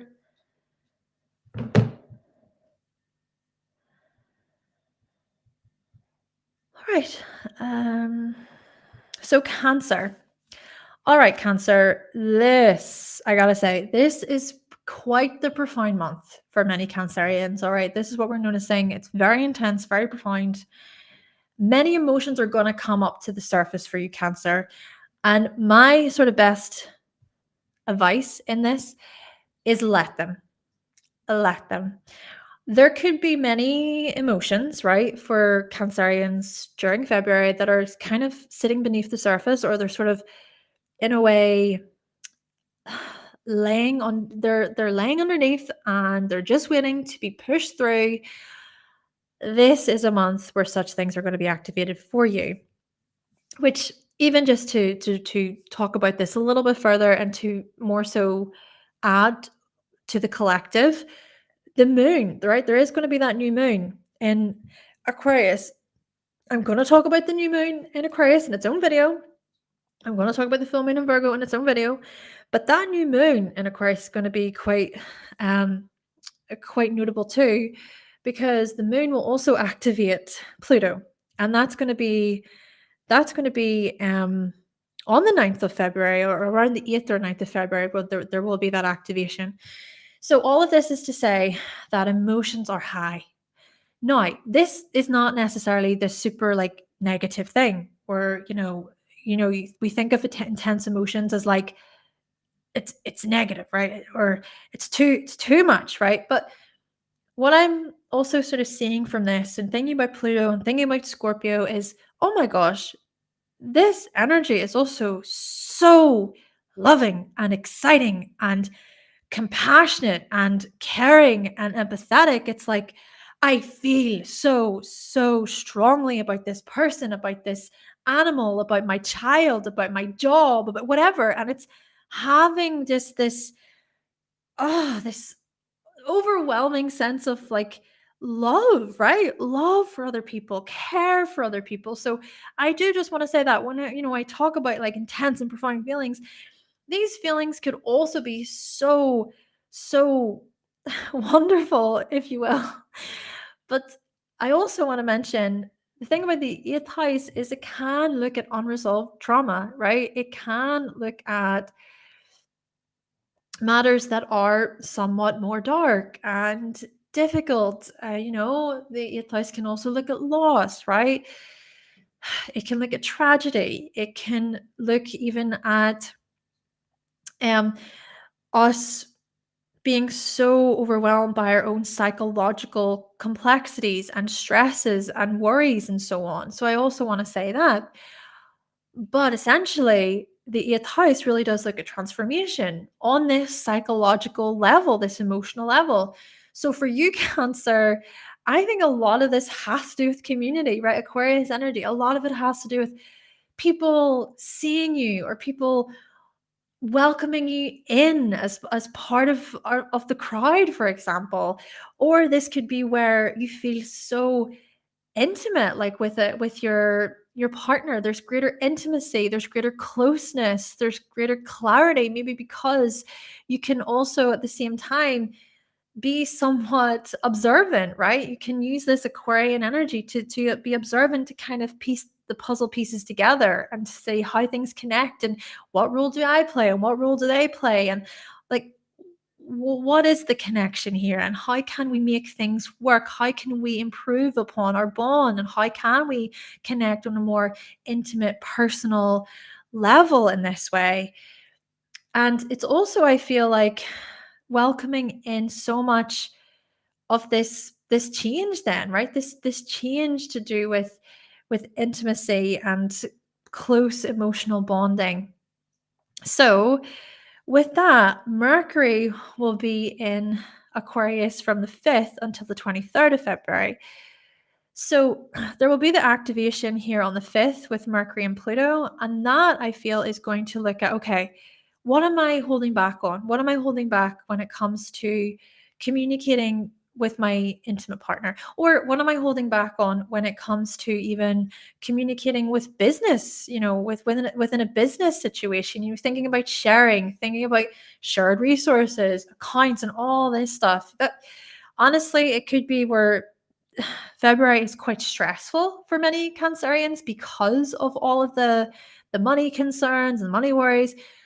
But I think it's also about showing this determination and having this strength. Like, no, I this what I'm going to do. This is about survival as well. Pluto can also look at survival in astrology. So yeah, it's like survival. It's time to be determined in this, to persevere with this. So having those conversations basically with the people that you need to talk to and getting the answers that you need, right there and then. I think it's like, no, I need the answers now, this kind of stuff. And just being really, really insistent, like I need to know. Okay, and then there's also going to be the activation on the 13th of February. So Mars is going to enter Aquarius and conjunct Pluto.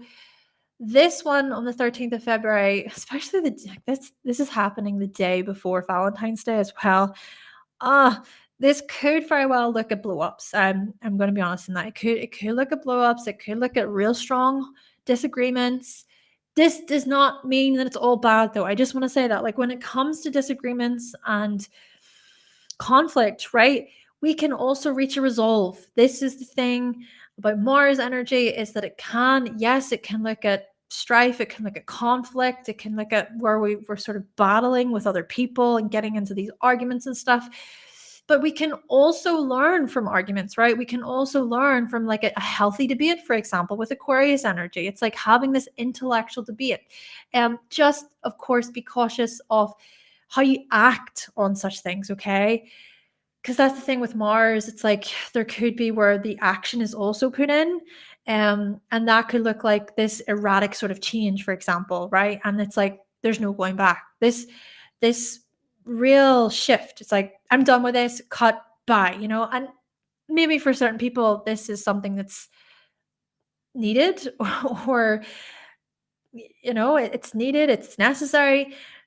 Again, when it comes to astrology, it does depend on context, but at the same time, I just think that this is an energy that it says whatever it is that you're disagreeing on, whatever it is that's coming up that's really, really strong and powerful within you, maybe about partnership, about money, about how you share this type of stuff, it's like it's not going to be resolved overnight. It's not going to be resolved overnight. However, this could also be where it's a make it or break it situation. it could be a strong sense of empowerment.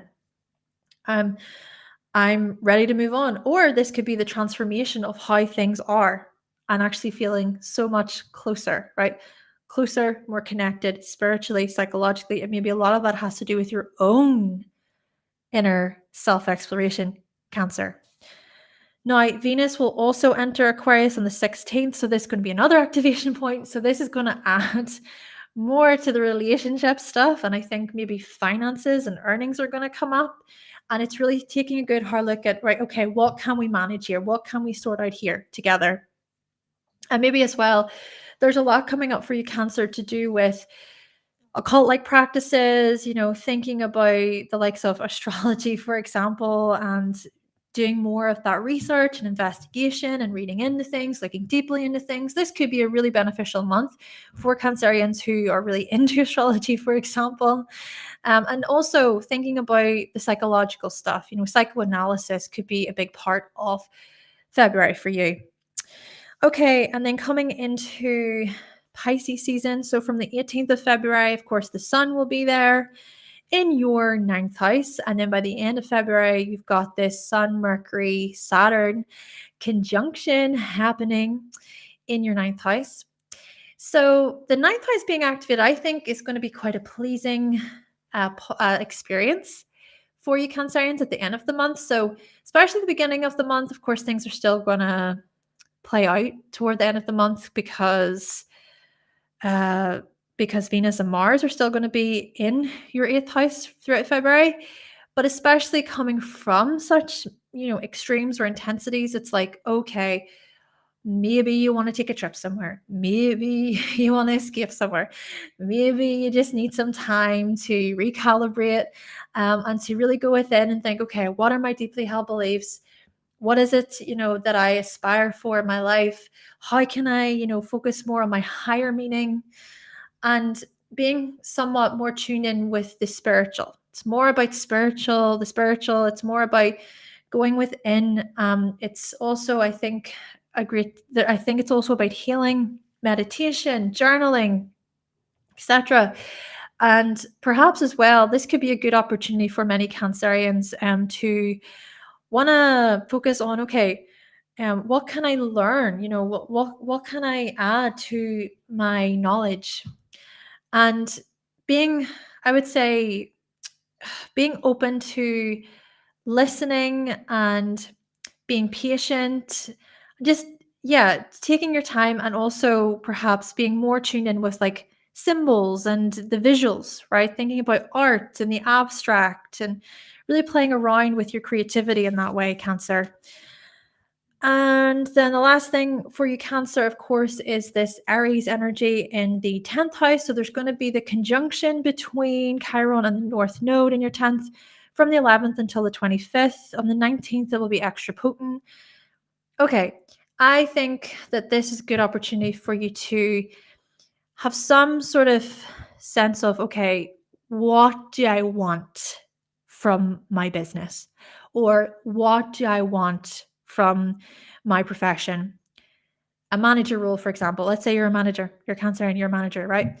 And you're just like, okay, what do I really want here? What do I really want to be known for? What are my passions? What are my goals? Bringing it back to this stuff, because the thing about it as well is that there could be some feelings of directionless, right? There's also the square, the square energy to your sign. So it's like, I don't know, I'm not sure. Do I have what it takes in this? I've been offered this particular position, or this is what someone else recommends to me, or I feel the pressure coming from my family or from my partner about what to do. Oh my goodness. But I feel as if this is very much about you standing up for, okay, what is it that you want, and how can you lead in that way? How can you initiate in that way? And as I say, there could be some sensitivities and wounds that come to the surface. But this is also about healing, right? Perhaps you have already came a long way with Chiron transiting your 10th house since 2018, and you have proven to yourself just how capable you are. And maybe as well, there is something about you giving such gifts and such realizations to others, right? To a manager, for example, to someone you work with. So yeah, being able to come from a place of wisdom and sharing your wisdom. Okay, so we're moving on to Leo. Okay, so Leo, this is an interesting month for you.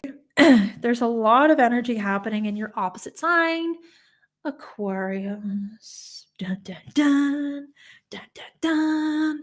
Okay, so with Aquarius in your 7th house, firstly, I want to say with this is you're a lot more Aquarian than you think, Leo.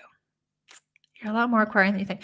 Kind of like, okay, so someone in the audience asked me, do I have a lot of Leo energy? I'm like, no, I don't. Okay, I do have a stellium in the 5th house, but it's still in Capricorn. But I do find it interesting because my sun is in Aquarius and I have a lot of Aquarius energy. And I think as well, is it that other people tend to see the opposite sign in us more than we realize? So I wonder, Leo, I have a feeling that February is going to bring out I say this with love, like, and support. It's going to bring out the weirdness. It's coming out to play, Leo. It's coming out to play. Okay. I think February is about embracing the part of you. Okay. The part of you that's unconventional, the part of you that doesn't really follow rules, the part of you that is actually pretty unpredictable, unknowingly or at certain times. And it's like, where the hell did that come from? And I also think that for many Leos, you're going to be collaborating quite a bit with people who have like Aquarius energy or Aquarius placements, or there is this real intrigue in this energy, right? It's like, ooh, I'm fascinated. I'm curious. Can we maybe get together? Can we collaborate? Can we share ideas together?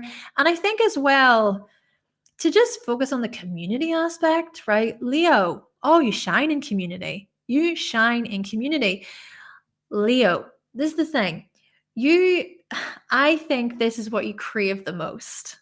I think what you crave the most is, it's not necessarily about going at it alone, right? I think that what you crave is to have people by your side, is to know who your supporters are, is to know who you are supporting as well. It's to give to something that's bigger than you, like a charity, a cause, a movement, whatever it may be, to be a part of a club where you're the one who is coordinating it, or you're a leader within it, or even when it comes to this whole thing of leading, you're also able to see everybody else has their own unique individual role within the community. And I can feel it. I can feel it, Leo, through the screen. the passion. And it's all going to start to unfold for you. And you know what, at the same time, Leo, this could be a lot to do with experimenting, right? Experimenting with, okay, who do I resonate with? Who do I not? Because the thing about oppositions is, oppositions can still look at struggle and resistance and a little bit of competition and a little bit of discord, where it's like you against me and so okay, there could be some butting heads throughout February for you, Leo. But as I've been also trying to say, that's not necessarily like a bad thing, okay? It's not bad. It's just challenging. It's challenging. So I think that perhaps a lot of this has to do with, okay, how can there be that greater sense of give and take, or how can we harmonize? How can we balance? How can we collaborate in a way where it's like, okay, I know what my strengths are, but I can also see what your strengths are. Okay. And we can come from that sort of place rather than it being about like, I'm better and I'm going to show you. It's like, no. Just try and create some sort of balance there. And there's going to be activation points for you, Leo. So from the 5th of February, Mercury will enter Aquarius and will conjunct Pluto. So Mercury will be in Aquarius from the 5th until the 23rd of February. So there will be that activation point on the 5th. So I think Leo, listen, brainstorming. This is perfect. This is perfect for brainstorming. This is perfect for getting together with other people. This is perfect for exchanging ideas. This energy invites renewal and change when it comes to, oh, well, what do you think? What do you think? Okay, great. This is also perfect for you really expressing and sharing what you think and having this sense of like, I've got this. I've got this. And unique perspectives. And what I also further want to say with this is on the 13th of February, there will be another activation point. So Mars will conjunct Pluto on the 13th of February. Mars will be in Aquarius from the 13th until the end of the month. This one, okay, this one could be quite challenging. And this is also where, when it comes to arguments and disagreements, just, there can be room for resolve and everything, but there can also be where things are just too extreme and things are taken too far. And maybe for some Leos, it's like just letting yourself cool down, especially if someone's trying to poke the bear, right? If someone's trying to poke you, if someone's trying to come at you, if someone's trying to, misinform other people, whatever have you, or they're trying to come across as like more smarter than you, blah, blah, blah. I know myself, I know my worth, I'm not putting up with that. And having that strength and that sort of control, right? For you, Leo. So yeah. Venus as well will be an activation point from the 16th of February and will be in your seventh house until the end of February. So on the 16th, we're also noticing more of this sort of relationship push and pull, this relationship power struggle, possibly.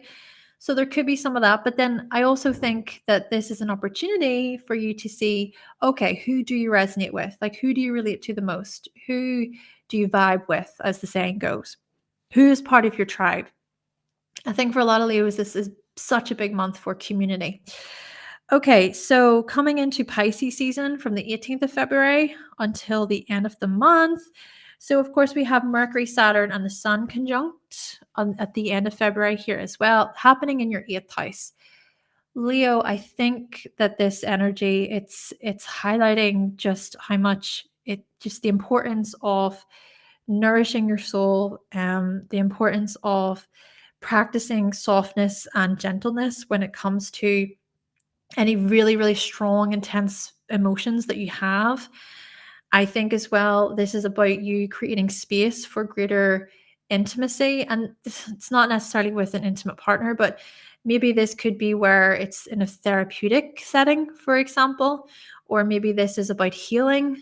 This is about creating a space where it's more about your spiritual values and what you need in order to feel through things. Like this can be quite a strong, overwhelming energy for you, Leo, in this way. But yeah, I would just say to create space for healing.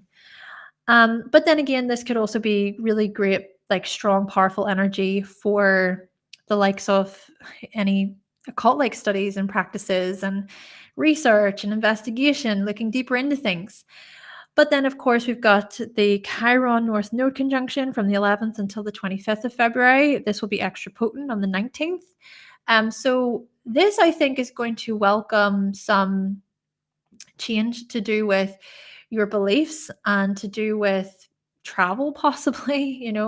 Maybe this is going to provide some sort of courage and bravery regarding travel. For example, booking that flight, making that jump, right? Taking the leap, for example. Also taking the leap and being courageous when it comes to advanced training, when it comes to further education and seeking knowledge, etc. And even looking at how you can be somewhat of a leader when it comes to how you share your knowledge with others. Maybe there's like a new path, right? A new way, and that's supported here. It's quite a enhanced energy. Okay, so moving on to Virgo. Thank you so much for being here. Okay, so Virgo, this month is, well, okay. It's going to be pretty busy for you, Virgo. Let's just say that. The reason why I say this, okay, let's think about how the sixth house is being activated to a great extent. You rule the sixth house traditionally. So with all of these planets being in Aquarius and activating matters for you, Oh my gosh. I would say with this one, be willing to experiment, right? Be willing to play around with new ideas. Be willing to reinvent yourself when it comes to your everyday, when it comes to your routines and your schedules. Things could very well change for you here, Virgo, when it comes to these matters. And maybe that is very much welcomed, right? It's like, oh yes, okay, you've been able to move things around in such a way where you're more so focused on your health as well, taking your health into consideration. And I think that this is a big key for Virgo energy, actually, especially with Pluto transiting your sixth house over the next 20 years or so. Because the thing about Pluto transits in the sixth is that there can be really these strong, possibly like confronting changes to do with health. So, for example, you could experience a health issue or a health concern. But the point I'm trying to make with this, I'm not saying this to try to instill fear in you, by the way.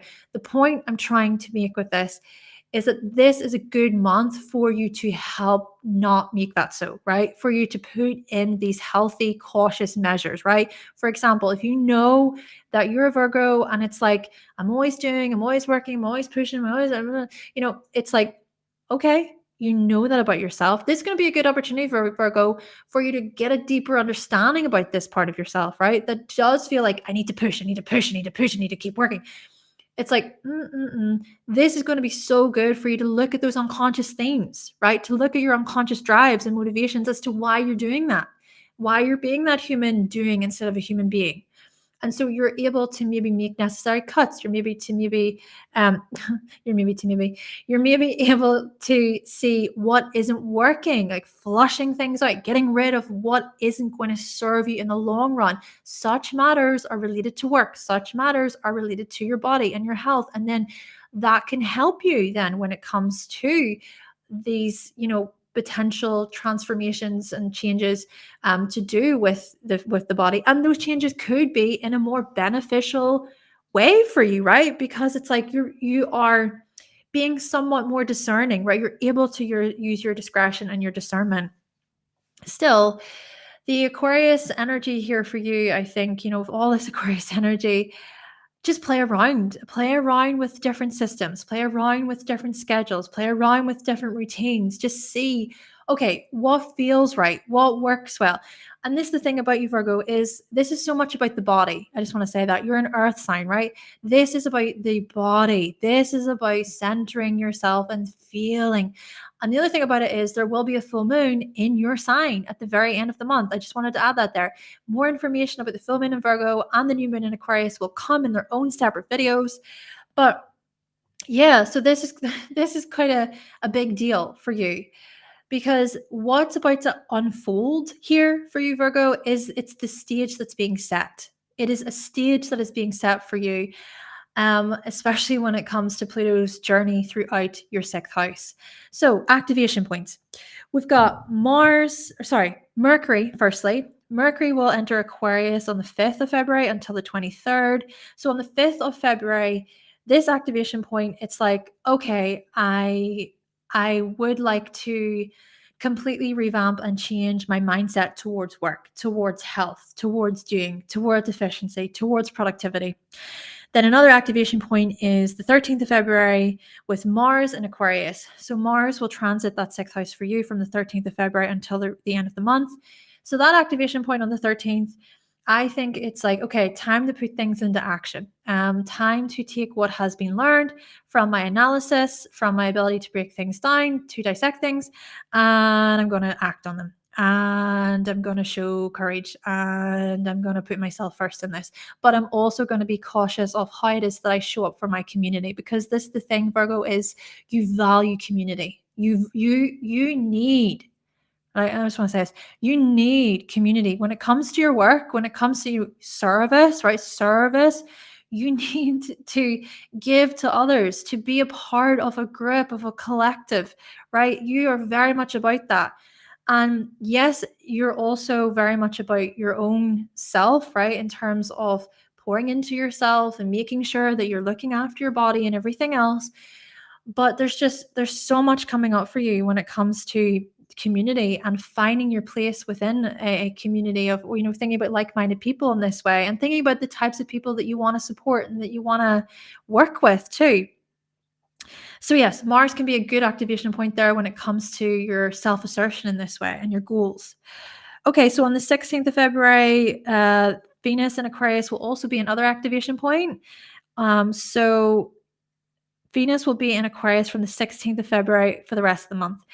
So this particular activation point, I think it's looking then further at the money you want to make or the earnings, your earnings, your money, your spending habits, the value that you put into your work, but then the value that you get out of your work. Okay. Playing around with ideas there, experimenting there. And then, of course, coming toward the end of the month, we've got from the 18th of February, the sun will enter Pisces. Then we've got Mercury, Saturn, and the sun conjunct in Pisces at the end of the month. So your seventh house will be activated. So yes, this, I quite like Pisces season for Virgo. I do, because it's a time of release. It's a time of healing. It's a time of cleansing. It's a time of purifying. And you can possibly decide to do a lot of that with a partner, with a friend. This could even be where it's like, do you know what? I just need some time to enjoy the simple things, the simple the simple pleasures, the simple moments. It's quite a sweet, like a sweet resting energy, I think. Now, of course, with that being said, there could be many emotions that come up, right? It could be quite a sensitive time as well, for many Virgos.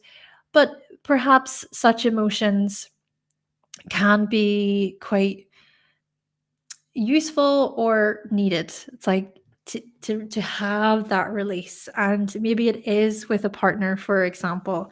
But yeah, that with that being said, there could be, quite a supportive holding, anchoring energy going on when it comes to clients and customers and relationships and so on with the conjunction at the end of the month.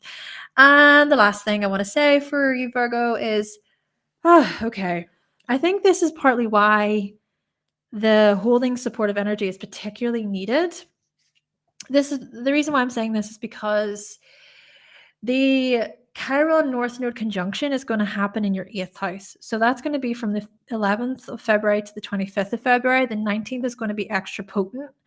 So for that one in particular, I think with the 8th house being activated, it's like, okay, there's going to be much intense feelings that are going to come up to the surface, but this is also a good time to transform, to release, to move forward.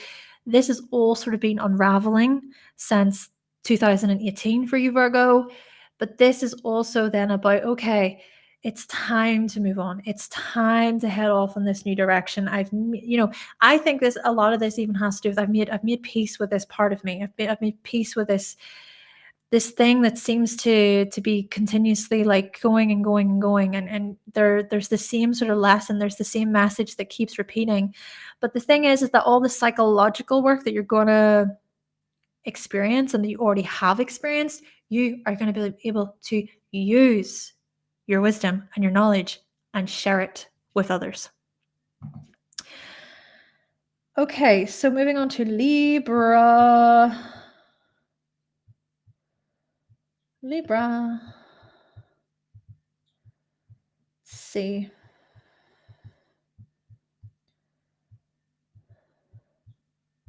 All right, so Libra, interesting. We have, okay, I would say this can be quite an enhanced, loving, appreciative, expressive, collaborative month.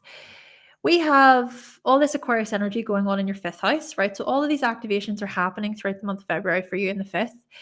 So what's the 5th? The 5th is largely to do with our creativity, right? To do with our art, to do with our hobbies, our forms of enjoyment, our pleasures, time off. This could be, Libra, necessary time off, needed time off. Or this could be more focused on community, friendships, togetherness, belonging. It's like, I want to be with my friends. I want to be within a particular community where there's like minds and there's ideas being shared and there's all of these hopes for the future that we're talking about, and there's just that there is that collaborative energy, and you love it, of course, you Libra, you love to collaborate, etc. But you see, the other thing about the fifth house is, okay, so firstly, I just want to say, with the art side of it and the creativity side of it, I think that that can be especially enjoyable for you, Libra. So thinking about the things that you want to create, and thinking about painting or photography or media or technology, all these types of things may be on the forefront of your mind. It's like, I want to do this in my spare time, and I want to create this, and yeah, creative vibes, vibes. Interesting. Now, the other thing I want to say is the fifth house can look at romantic relationships and romance and love. So we could very well see the revival of such things in your life. Okay, so let's go over this. There's going to be an activation on the 16th of February. Venus is your chart ruler. So Venus is going to be in Aquarius on the 16th of February. We'll be there for the rest of the month. So this activation between Venus and Pluto could be rather significant and profound when it comes to the revival of romance and love, like the spark, right? It's like the spark. You get the return of the spark, or a new love, a new relationship, a new romance flourishing, starting, but this, of course, can also point towards some endings. Okay, I'm being honest. Here's the thing. Stay with me. Here's the thing. The North Node and Chiron are also in the 7th house for you at the same time. And so we're already noticing that for many Libras, there has been quite like this struggle, this discord, this opposing force, let's just say, when it comes to relationships. It's like, no one can relate to me. I give so much to people, and nobody's getting where I'm coming from. I need to be selfish here. I need to put myself first here. I can't cope with this. Why is no one helping me? The South Node is also in your sign, right? The South Node is also in your sign. So with the South Node being in this position in your first house, it's like you're recognizing your unhealthy ways of dealing with people. They're coming up, and they're not going away until you learn, until you see, oh, actually, I'm not going to be a people pleaser. Oh, actually, I'm not going to be a doormat. Do you know what? I have my own freedom here, my own sort of view on this. I have my own independence. And if it doesn't feel like you're very free during this time, Libra, let me tell you right now, Aquarius season is going to bring it out of you. This is why I'm saying with the Pluto energy and Venus, it's like it's this no holding back energy. It's like, I want my freedom, I want my independence, I want to be heard, I want to be listened to. Why are people not taking me seriously? It's all gonna happen. Now, this, of course, could be in a way where it's like, yes, disaster strikes, right? Breakups, divorces, fallouts, this type of stuff. Yes, I'm just being honest. But this can also be, like I said, the revival, okay? A renewal, the awakening, oh my gosh, things have changed. Things have changed. And you know what? A lot of it started because I decided to put my foot down. I decided to make a stand, to take a stand. Okay, so what I also want to say with this is Mercury will act as this activation point on the 5th of February with Mercury conjunct Pluto. So this is some time of you really using your voice, Libra, right? This is some time of you really communicating with other people, about maybe children, about your passions, your interests, your hobbies, your dreams, your hopes, what you want out of life. This is a good month for Libra to really explore, right? A lot of self-exploration, a lot of looking into the ego, your individuality, independence, all this stuff. It's a good time to do it, Libra. Now, with Mars as well, on the 13th of February, Mars will conjunct Pluto on the 13th and will act as another activation point. So this one in particular, of course, Mars being the ruler of your 7th, this Mars energy really is like, okay, I can see where I've been wounded. I can see where I've been hurt. I can see where there are issues here and there's discord and there's oppositions happening. This is what I'm going to do about it. And this is who I'm going to talk to about it. And it is also about bringing it back to a sense of like, okay, what about my heart? Like, what is my heart saying? how do I really feel here? There could be a lot of this intellectual stuff going on, right? You're an air sign. At the same time, all this Aquarius energy could very well have many of us up in our heads. It's kind of interesting to me because with the full moon happening in Leo right now, it's very much about the heart space. But then what we're going to notice is that all the Aquarius energy is going to dominate, and it's just so much heady. Objectivity, rationalizing things, conceptualizing things, and that, don't get me wrong, can be useful. Can be useful for you, Libra. Maybe you need that. Maybe that's what is sort of required for you. However, it's also important to make sure that you sort of balance that out a little bit, and don't detach so much from the feeling in your heart, and you overlook certain things. So maybe a lot of it is to do with, okay, bringing it sort of to center a bit there for you, Libra. And we know you're all about balance, right? So let's now move on to the end of the month, the 18th of February. The sun will enter Pisces in your 6th house.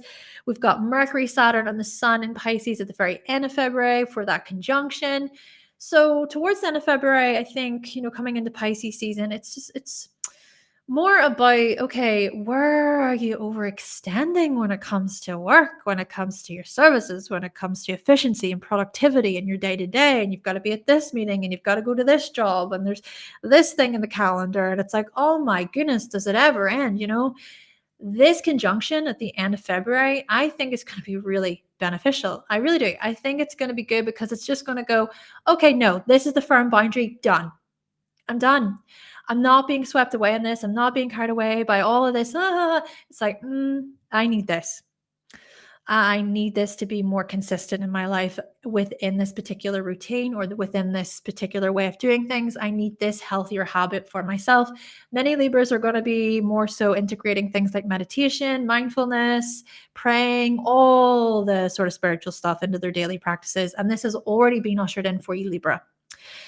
Now, the other thing is Chiron conjunct the North Node from the 11th until the 25th of February, extra potent on the 19th of February. So this particular conjunction, I mean, I've already sort of touched on it already, but this could very well highlight the push that you need, or the push that you've been longing for, the push that you've been waiting for, possibly through someone else. Possibly through someone else. Okay. Someone comes along, it's like, well, are you going to do it? You're like, no, I think you should. I'm just saying. And you're like, do you know what? Yes. Do you know what? I was talking to such and such the other day. Do you know what? Yes, I am. Like, I'm fierce. I'm a leader. Okay. I'm a trailblazer. I'm a pioneer.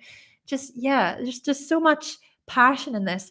Now, of course, at the same time, you got to think about discretion. You got to think about context, etc., and still lean into those gifts and those gifts and talents that you have, Libra, of being quite neutral at times, objective, and being able to see the other side of the coin. I think just remember that part of you, even though things can feel so like, you know. So moving on to Scorpio. Oh, my apologies. So Scorpio, oh gosh, Scorpio, where do I even begin? Where do I begin, Scorpio? Wow. Wow. All right.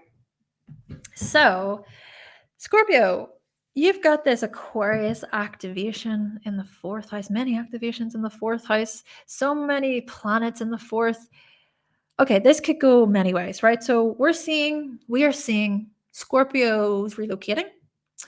We are seeing Scorpios move house, but not from their own will, right? Not out of their own will. It's like being asked to leave, okay?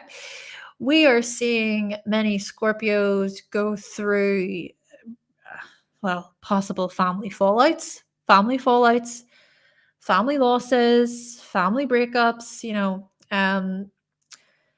even just people that you live with, breakups in that way, okay? We are seeing Scorpios lose property, possibly. Again, not saying this is scary. I'm just saying that these are potentialities. But the other thing we see with this is the renewals. All right, Pluto, you know all too well. You and Pluto are buddies, Scorpio, okay? You go way back. You go way back in the old days, kicking the ball together, hanging out by the hoops, okay? Scorpio is one of your chart rulers. And basically, what I'm trying to say here is that you know all too well about transformation, renewal, loss, pain, suffering, but you also know about empowerment. You also know about overcoming. You also know about your resilience, and that you have, oh my gosh, the power of a Scorpio. What I love about Scorpio, this is what I was thinking about the other day, is the ascension of a Scorpio, right? You think about it, right? So the one of the symbols of Scorpio is the phoenix. So that phoenix is set on fire, and in it, there's a show. There's this show that happens from that fire, and from the ashes, you are risen, right? There's an ascension. You rise from the ashes. Sort of like, you think about Capricorn energy, right? Capricorn ascends, right? You ascend because the mountain goat is climbing up, up, up, up, up. But Scorpio, you also ascend, but you ascend in this really like spiritual, emotional way. And there's so much depth. My goodness, the depth of a Scorpio. So all of this is to say, oh, it's about to go deeper. I'm telling you, the Pluto transiting your fourth, right? Your fourth house. All right. There's so much to do with vulnerability coming up here. There's so much to do with emotional depth and paying attention to really how you're feeling. And actually, do you know what? Not apologizing for it. Um, I think there's also so much renewal to do with family and home. I mean, I wouldn't be surprised if many Scorpios were going to be, having families and children, over the next while. Even February could be a big month for many Scorpios becoming parents.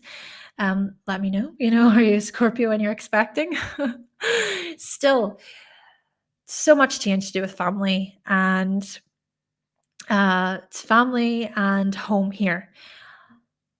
But you see the activation points. Let's talk about them. So we've got the 5th of February, Mercury in Aquarius, conjunct Pluto. Mercury will transit your fourth house from the 5th of February to the 23rd of February.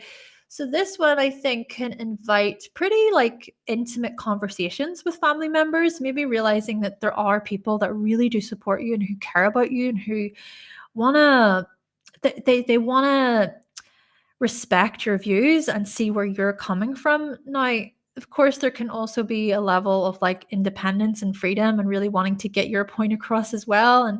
And we even noticed this with Mars joining this on the 13th. So Mars will enter Aquarius on the 13th of February and will be another activation point. So, with that one, there could be some disharmony or some conflict or confrontation or disagreements to do with family and home. And yes, it could be quite extreme. It could go to extreme levels, extreme measures, of course. But you see, the thing about it is, like I've also been trying to say, when it comes to challenges and stuff like that, there's still an opportunity for us to like talk things out and to want to maybe see, okay, well, how can we communicate this? How can we talk about this? And then the other thing about it is going back to vulnerability. I think a big part is, well, there is a part that is about vulnerability and being honest about your own sort of weaknesses and defenses. But I think another part of it is having the ability to kind of really reflect and say, okay, well, where is it that we're clashing and what did I bring to it and what's been happening for me. So yes. uh Full moon is out. The full moon is out, and I cannot wait to look at it after this live. Yes, the full moon in Leo. Wow. But so anyway, the other thing I want to say with you, Scorpio, is there's another activation on the 16th of February. So Venus will be in Aquarius and will conjunct Pluto on the 16th. So this activation point could very well actually look like big moves, big investment moves, big money moves when it comes to home and family and property and stuff like this.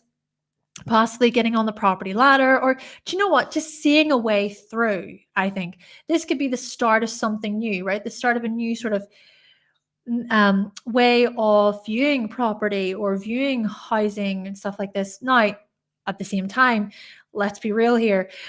When it comes to things like mortgages and houses and living, etc., it is somewhat impossible. Okay, just being honest about that. It's the cost of living and the way things are.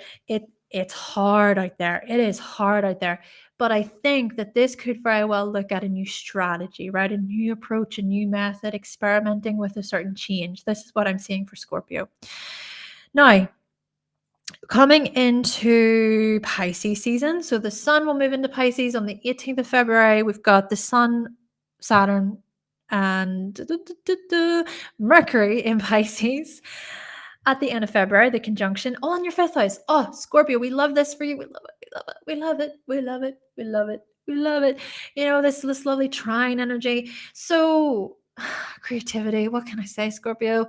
Creativity, find your flow, reconnect with your imagination, reconnect with your artistic expression.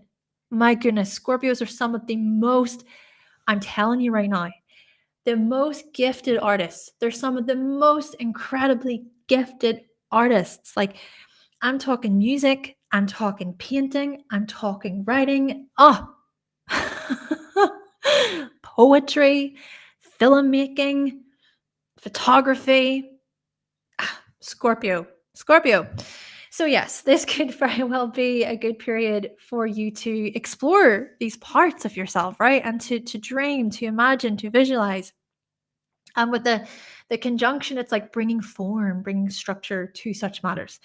Now, the final thing I want to say for you, Scorpio, of course, is the Chiron North Node conjunction from the 11th until the 25th of February, extra potent on the 19th as well. This particular conjunction, okay, I think this is looking at, okay, what is it that you want to achieve? What is it that you want to do when it comes to your schedules, your routines, and so on? How is it that you would like to maybe lead in a different way? Or is it that you've already been leading and being a pioneer in this regard, or you're self-employed, you started a business, or you're a manager, you're a team leader, etc. You already are, right? But maybe what this is highlighting is potential fears that have been holding you back, or the ability to challenge potential fears, right? To challenge yourself, to push yourself, to strive for greatness, to strive to improve yourself. This is great healing energy in this way. And at the same time, being this sort of like mentor, this guide, this motivator to coworkers, to employees. So Sagittarius,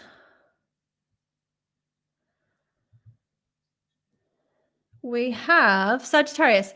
All right, so you've got a lot of this energy in the third house with Aquarius.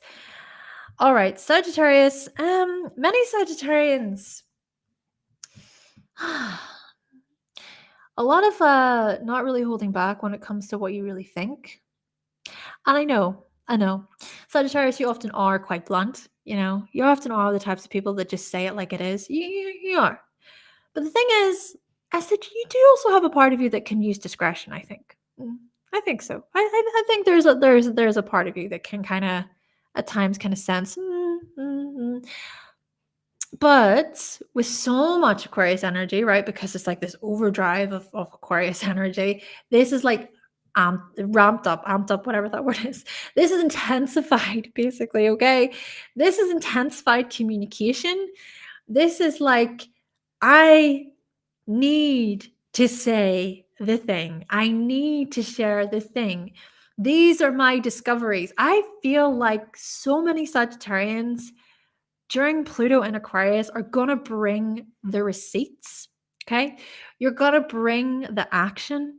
You're going to bring all of the research that you've been doing. I mean, come on. You're the sign of knowledge and wisdom and truth. You're the sign who sets off and you seek, right? You're always seeking. You're seeking more information from here and more information from there, and you connect together and you see how it fits into this other thing. But all this Aquarius energy, it's really like, do you know what? I'm not holding back, and I'm going to embrace my unique perspectives, my unique visions. I'm going to bring them to humanity, right? It's that whole thing of Prometheus, stealing the fire from the gods and bringing knowledge, bringing creative energy to the world. So for you, I think it's like this download energy. It's like your brain is going to be plugged into this computer, and like whatever it is, or into the cosmos, if you will, whatever it is, Sagittarius, which you're learning about, right? Whatever study, whatever field you're in, which this the thing you love, you love knowledge, right? But whatever you're interested in, you're going to be plugged into that thing, and it's all going to be like communicated out, and it's going to spread far and wide and reach here and there, and people are just going to be like in awe. People are going to be like, wow. So yeah, things could just absolutely go rise for you, Sagittarius. Exciting. However, this is the thing as well, when we combine this and we consider these activation points, things could also be really very extreme as well, right? So I'll just take a drink of water and explain. Okay. This could be where, especially with Mercury conjunct Pluto on the 5th of February, the activation point, this could be where your mind is just fried. Your brain is fried because it's overstimulation. It's just too much. It's like, I'm overwhelmed. There's so much happening right now in my environment. I'm having to think about my family, schooling, my studies, my kids, my siblings, my cousins, commuting from A to B, my car. Oh my gosh, my car. Like just so much. So trying to kind of bring it back to a bit of peace, calm, could very well be challenging. So, and that is interesting because Jupiter, your chart ruler, is also in Taurus in the 6th house. And a lot of that has to do with you finding some sort of routine or a schedule that is more calming, right? And it is more about, I'm secure here. There's greater security. You're able to anchor yourself. So there is that. So perhaps this Aquarius energy is going to usher in some sort of new way forward for you to help you, okay? To help you sort of navigate these extremes, or to navigate the part of you that, yes, you want to share and communicate and get together with people and do your research and all the rest of it. But you also want to be somewhat more mindful about the part of you that can really overdo it, right? Overstimulated. Even thinking about the mind in terms of paranoid thoughts, reading too deeply into things. Anxiety could, anxiety prone here in this way, freaking out about the future. There could be some panic modes, right? Panic attacks, if you will. Just panicky moments, basically, right? So that could happen. And then the other thing about it is there will be an activation point on the 13th of February with Mars. So there'll be Mars and Aquarius conjunct Pluto. That one, I would just say, hold, hold tight. You could say, just very snappy, just very, very, your words could cut people very, very deeply, Sagittarius. I'm not saying that's a bad thing, by the way. I'm not saying it's wrong. I'm just saying to be cautious, and to be somewhat mindful of who it's being delivered to and why it's being said. Just some context with that as well. But this is also like a strong sort of leadership type of energy too, when it comes to the likes of fears regarding driving, for example, or fears when it comes to moving within your local area and sort of getting out into your local community, this type of stuff. Now, we've also got Venus as another activation point on the 16th, Venus conjunct Pluto. So that one, I think, that's going to be quite softer, I think. I think that's actually going to welcome a good bit of peace and fairness and collaboration and harmony and exchanging ideas. And, that Mars energy could also be passion. That's the other thing. It could just be like a lot of passion. But then the Venus energy, like I said, this could be more about relationships and also thinking about, do you value what you have to say? And do you value what other people have to say? These sort of questions could come up. Now, coming into the 18th of February, the sun will be in Pisces. And then, of course, we've got Pluto, the sun, and Mercury all in Pisces at the very end of the month. So in your fourth house here, we are noticing, of course, the square, some challenge, some tension. It could be here that Sagittarius, it feels like it's difficult for you to properly feel centered and anchored. Because perhaps there is just a lot going on mentally. There's a lot happening out there in terms of your day to day and all the work that you're doing. But maybe this is also inviting some more awareness of your spiritual needs, your spiritual emotional needs, and setting some timeframes, to be honest. Timeframes, structure, being a bit more practical in that way. Okay, Sagittarius. Now, the last thing I want to say is Chiron conjunct the North Node. That's from the 11th to the 25th of February. That's going to be in your fifth house. And this conjunction is going to be extra potent on the 19th. Okay. This, I think, is looking at a lot of inner child stuff. Okay. A lot of inner child stuff for Sagittarians has been coming up to the surface quite a bit since 2018. And much of it has to do with confidence. Much of it also has to do with self-expression. But this is an opportunity for you to really look at this stuff, to heal, to move forward, to see a new path, right? To lead a new way, and to also share your truth, right? You love to share your truth with other people. This could be a great opportunity for you to share your own experiences about the inner child, or about just children in general, or about creativity. I'm thinking children in general because maybe you have children, right? But yeah, creativity and art and your interests could also be a part of this. And it's like, okay, I have the wisdom and I want to share this information.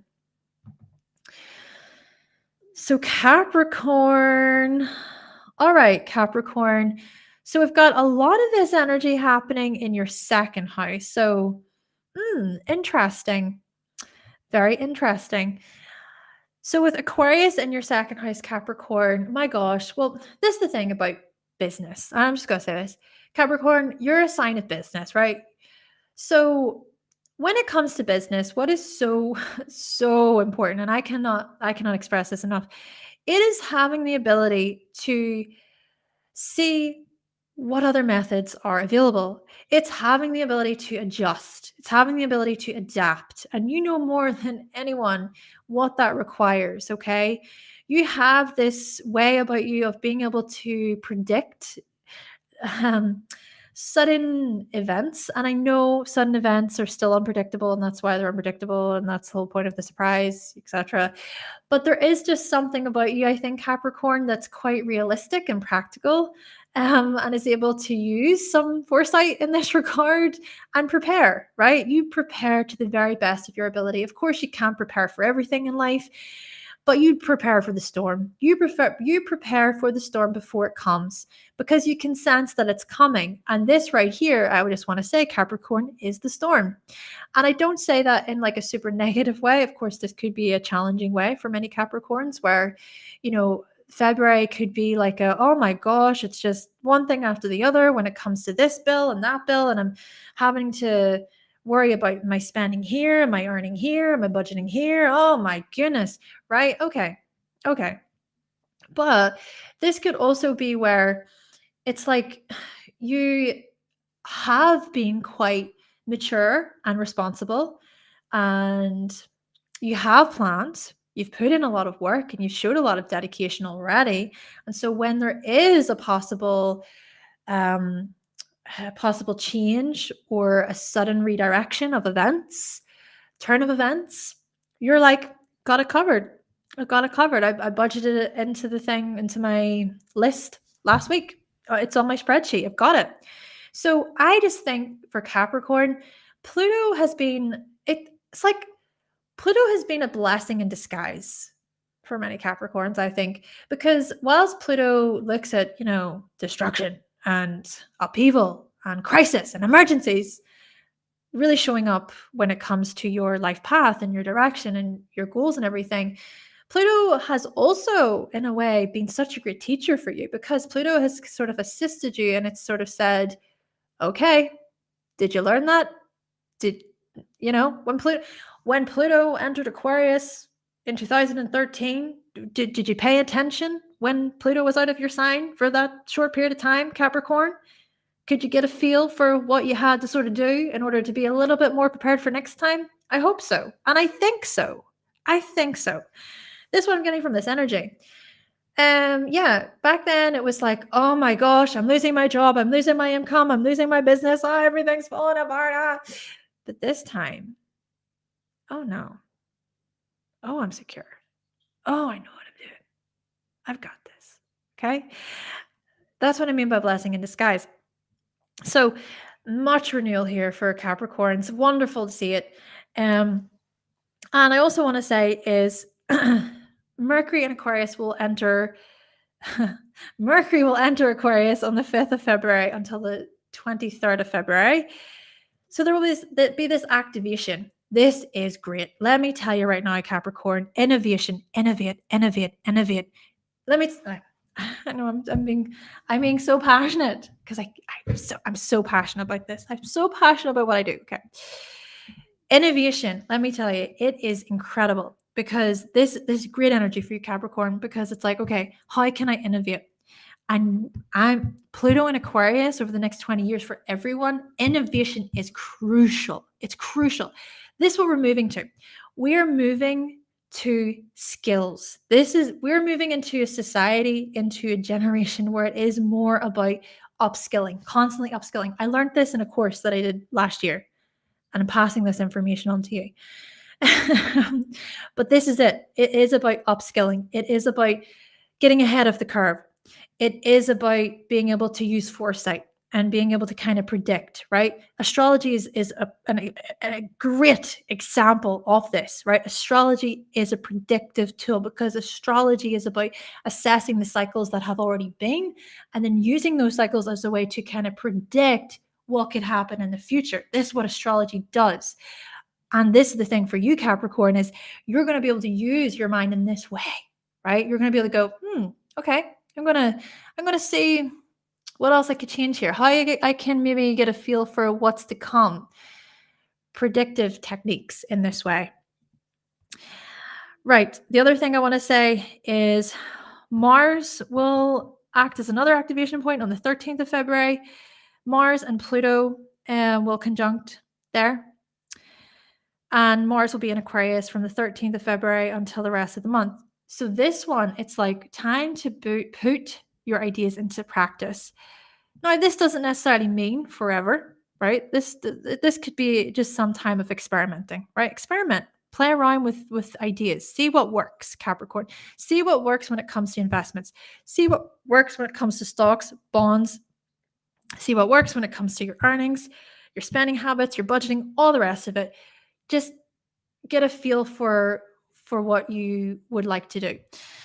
Now, Venus will also be another activation point then on the 16th of February. Venus will be in Aquarius for the rest of the month from the 16th of February. So Pluto conjunct Venus, this is further then adding to the financial part of it, isn't it?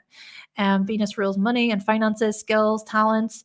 Oh my gosh, you could very well become Capricorn, someone who's so incredibly skilled at technology, someone who's so incredibly skilled at networking, knowing how to kind of manage things in a group setting, knowing how to be in it and, sort of coordinating the group and things like this. Great opportunities for this with this and for you, Capricorn. Now, the other thing I want to say then is coming into Pisces season. We've got Pisces season starting from the 18th of February. We've also got Mercury, Saturn, and the Sun. Mercury, Saturn, and the Sun conjunct at the very end of February. So this will happen in your third house. Give yourself space to visualize. This is this good opportunity to really brainstorm. This good opportunity to um, make plans, makes plans and set structures in place when it comes to communication and sharing. And even, you know what, third house stuff, I would say sales, right? Thinking about what being a merchant, what you're selling. Okay. E-commerce could be another thing with this. Trade, right? This type of stuff could very well come to the forefront for Capricorn. Of course, Saturn is your chart ruler as well. Though the last thing I want to say is with Aries, so this Chiron North Node conjunction is in your fourth house. So this is going to be from the 11th until the 25th of February. So this particular conjunction, of course, is going to be extra potent on the 19th. In the fourth house for many Capricorns, yes, this can be very sensitive. It can sting. This is the type of energy that can sting, and it can feel like a band-aid is being ripped off, right? It can feel like someone is poking at your scars, right? Poking at your wounds. And a lot of it is to do with family. A lot of it is to do with your upbringing, to do with how you were cared for, how you were nurtured, or how you were not nurtured or really cared for and supported in this way. But yeah, there's just something about your emotions being triggered very, very, very strongly during this time. And my best advice for Capricorn during this time, really slow it down, be kind to yourself. Do something nice for yourself. Do something, where you do put yourself first, and it doesn't have to be something super big or showy or anything like that. It's just something that is nourishing for you and thinking about your well-being. Then again, this could also be a matter to do with family, leaning on family, turning to family for support. This could also be something tied to um, being a caregiver, right? So you are a caregiver toward your children, toward a child in this way. And there's perhaps something quite sensitive and emotional coming up there for the child and for you and your connection and everything. But I just think, yeah, it's like lean on the ones who are there. Lean on the ones who are there to support you, Capricorn. All right, so Aquarius, let's move on to you. Aquarius. You're up.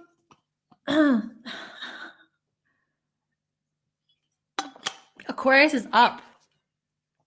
Aquarius is up. Aquarius is down. Aquarius is all around. Aquarius. Hi there, Karina. Thank you so much. Thank you. Thanks for being here. Oh, we're doing this. We are doing this. Okay, what can I say? Aquarius, honestly, there's no real way to sort of explain this in a way that's like, this is going to happen and this is going to happen, because really, Aquarius, you're such an unpredictable, hard to understand sign. And I say this like, me personally, right? This is my personal view when it comes to the archetype of Aquarius. I don't necessarily find it hard to explain it or understand it. It's more about the individual people who have Aquarius placements that I find hard to explain and understand. Because the thing about Aquarians is that we try to sort of go there and to explain it and say, oh, I see this and I see this and I see this. And you pull back the layers, you pull back the layers, and you pull back the layers. And it's like, no, you don't understand me, okay? Trust me, I would know. I'm an Aquarius.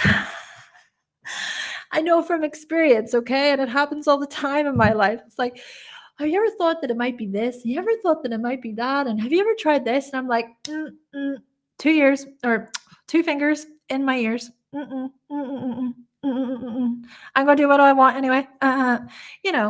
Aquarius, we love you. We love you. What would the world be without an Aquarius in it?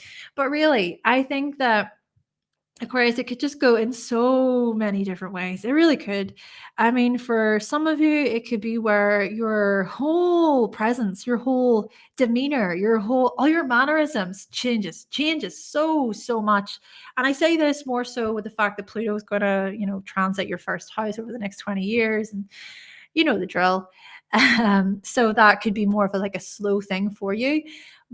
But the thing about February is that we're going to have all of these activations happening.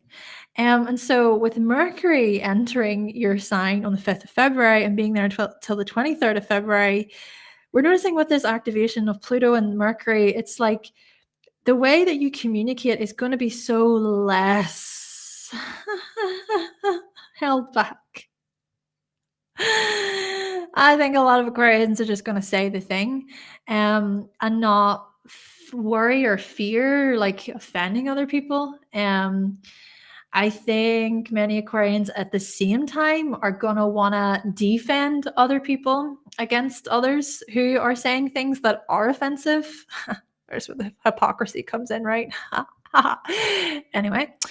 And I think as well, this could be where your whole view, like your view about yourself, your view about the world around you, like the way you approach people and new situations and how you express yourself, if you got your sun in Aquarius, or how you feel about people, if you got your moon in Aquarius, these things are going to change. And it's so much about just coming from a place of I'm not going to apologize for the things that make me different or the things that make me quirky or seen as weird or seen as unusual. You know, Aquarians, you're known as the outcast. And this is the thing about Aquarians, like you're so good alone. You can do so good whenever you're alone, and you may even prefer your alone time. And I would even suggest solid, good, quality alone time for Aquarians, because you do need to unplug from that. Because here's the thing, you're also big into community, right? You're big into teams and groups and belonging and all of this stuff, but you become so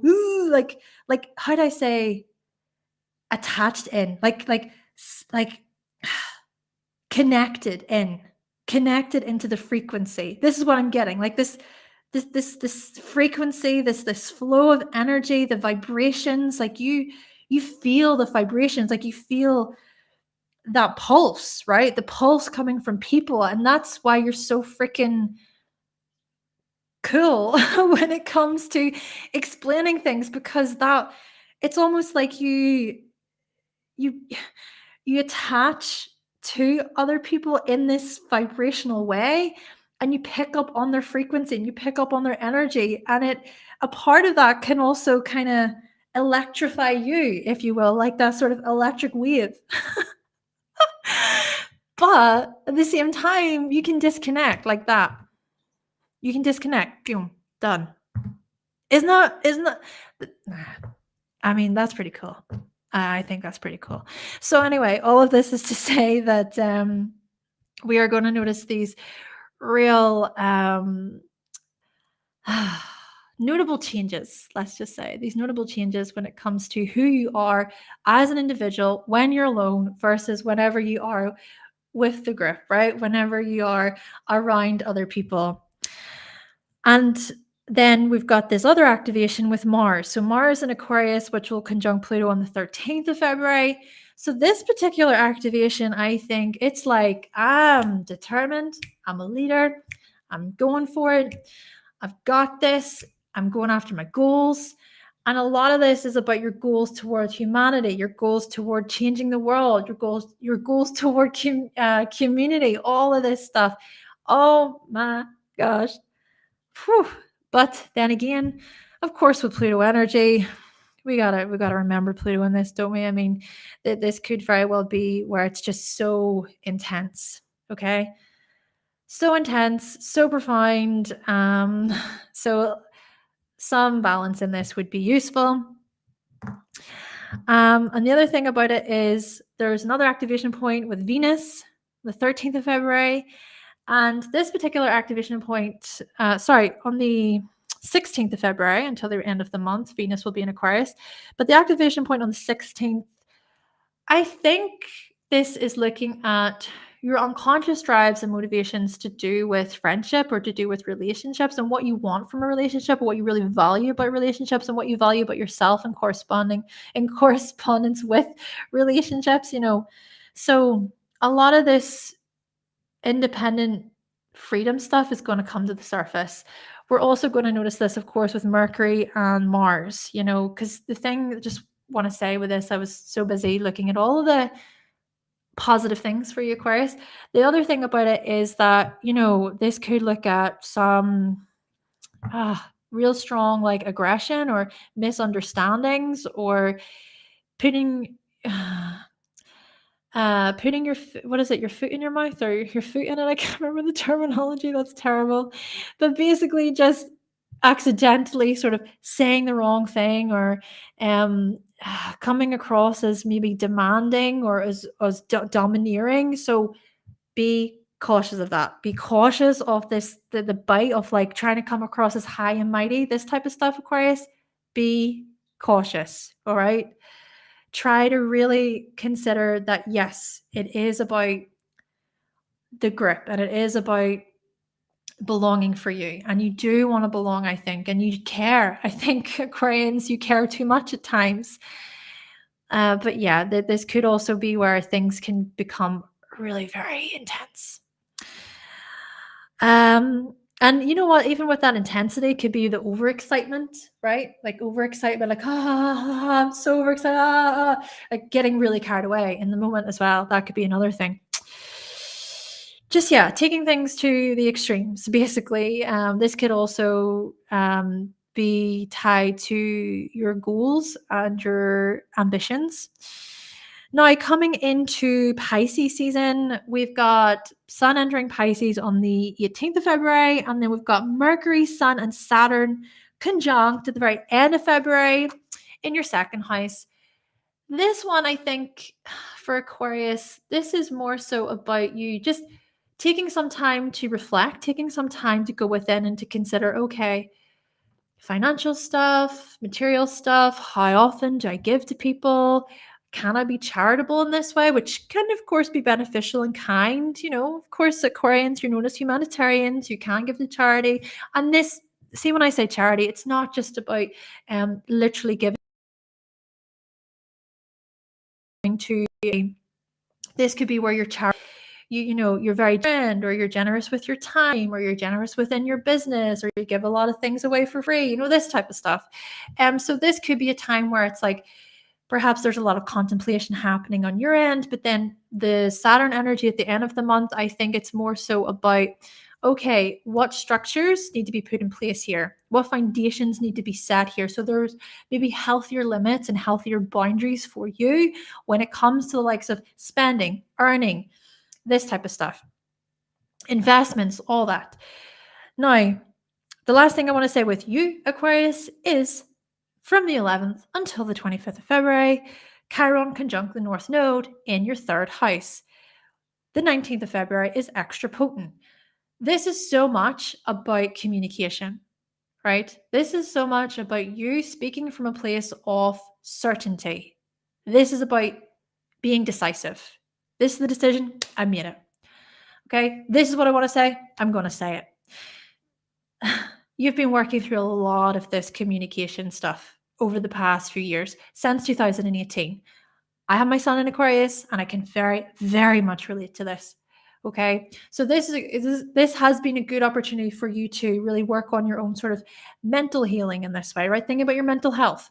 This has also been a good opportunity for you to really assess any healing regarding siblings, sibling relationships, especially relationships where it's like there's rivalry and there's upset and there's fighting and arguing and all this type of stuff. This is about moving forward, forging a new path. How can you be a leader? How can you stand up for yourself? And also, this is also about you being able to share your own sort of wisdom with other people, because you identify those particular pains and wounds and insecurities in others.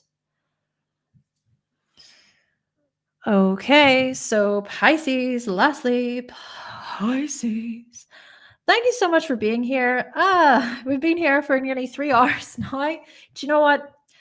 It's a full month ahead video, isn't it? So, but thank you for all of your patience, especially if you're Pisces and you've waited this long. But Pisces, let's talk about you. So a lot of this Aquarius energy going on in the 12th house. Okay. Many Pisces, what can I say? You're going to be in hiding. It's like, I mean, you may already enjoy this anyway. No, but for real, to me, this is like you going into a cocoon, okay? This to me, Pisces, is a month where you are a caterpillar, okay? You have been a caterpillar for a while. And in February, you decide to turn into a beautiful butterfly. But of course, you need to go into that cocoon stage, right? So, this right here is the cocoon stage. And then coming into your season, this is you emerging as the butterfly that you are. How beautiful. How beautiful. Do you know what? You may be a Pisces who really loves butterflies. Really loves butterflies. I can see that actually. I can see Pisces just being very like curious about, pretty animals and colors and everything, patterns and all the rest of it. But yes, this cocoon stage, let's talk about it. Well, it could get you going very, very deep. And there may be certain themes that you don't want to see, right? That you don't really want to feel. And it's like, oh my gosh, this is too much. This is too overwhelming. Ah, so there could be some buried emotions, locked away feelings, not wanting to get into a certain conversation. I don't want to talk about that right now. I don't want to feel that right now. That is much too difficult for me. The 12th house can indeed look at suffering. It can look at where we feel very lonely, very much on our own. That is the thing about it too, is Pisces. I'm just being real. Right? I'm just being honest what I think based on the information that I've learned about astrology. The thing is that it could feel like you're so alone during this time, right? Nobody gets you, nobody understands, nobody's reaching out, nobody wants to sort of get into that stuff with me, And a part of this could very well be that there are certain individuals in your life where it's like, yeah, they're not very nice. They're not very nice. They don't really care. They're superficial. But it could also be where a lot of this exists in the mind, exists in the mind. And maybe it's stored in the unconscious somewhere, maybe because of a past pain, because of a past issue, right? Maybe there's some fear, there's some resistance. Maybe for many Pisces, February is a time to let go. I'm going to be honest, this can be quite a hard month actually for Pisces. It can be hard. We are saying here, though, that with exploration, self-exploration, with contemplation, with some time to be alone with your thoughts or to be alone, maybe journaling, writing music, sleeping, being creative, such matters can do you good as well.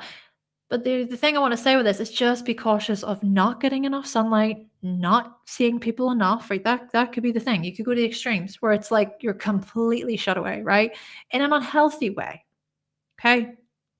So I would just recommend with this Pisces, just be cautious of the extremes. Now, of course, there's also great change. And this could also be a great time for you to rethink your place within the greater whole, your place within the cosmos, how it is that you play a role in the group, in the team, and having so many profound insights that are just waiting to be shared, which, by the way, are most likely going to be shared during your season.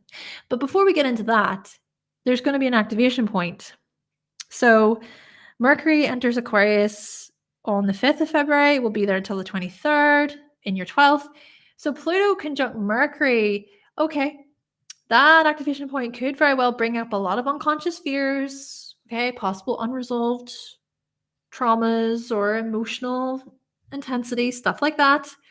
Okay. But then the thing is that much of it could already exist in the mind.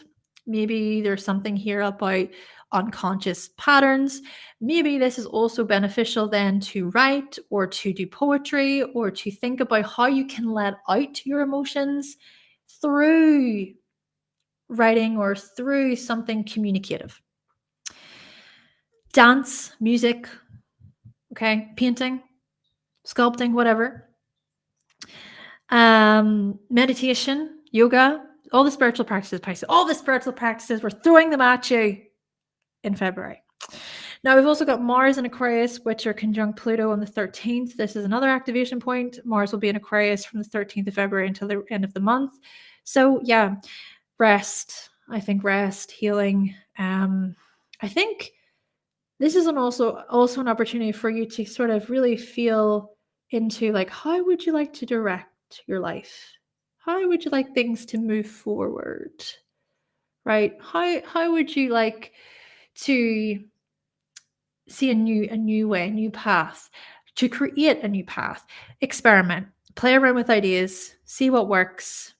Yeah. Aquarius energy says innovate. Aquarius energy says experiment.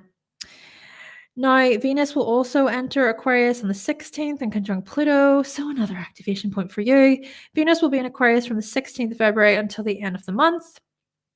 So with this particular activation, do you know what? I think that this could be quite a pleasing time to want to, like, explore yourself. What I mean by this is having some alone time to reconnect with the things that bring you pleasure, with the things that make you feel good.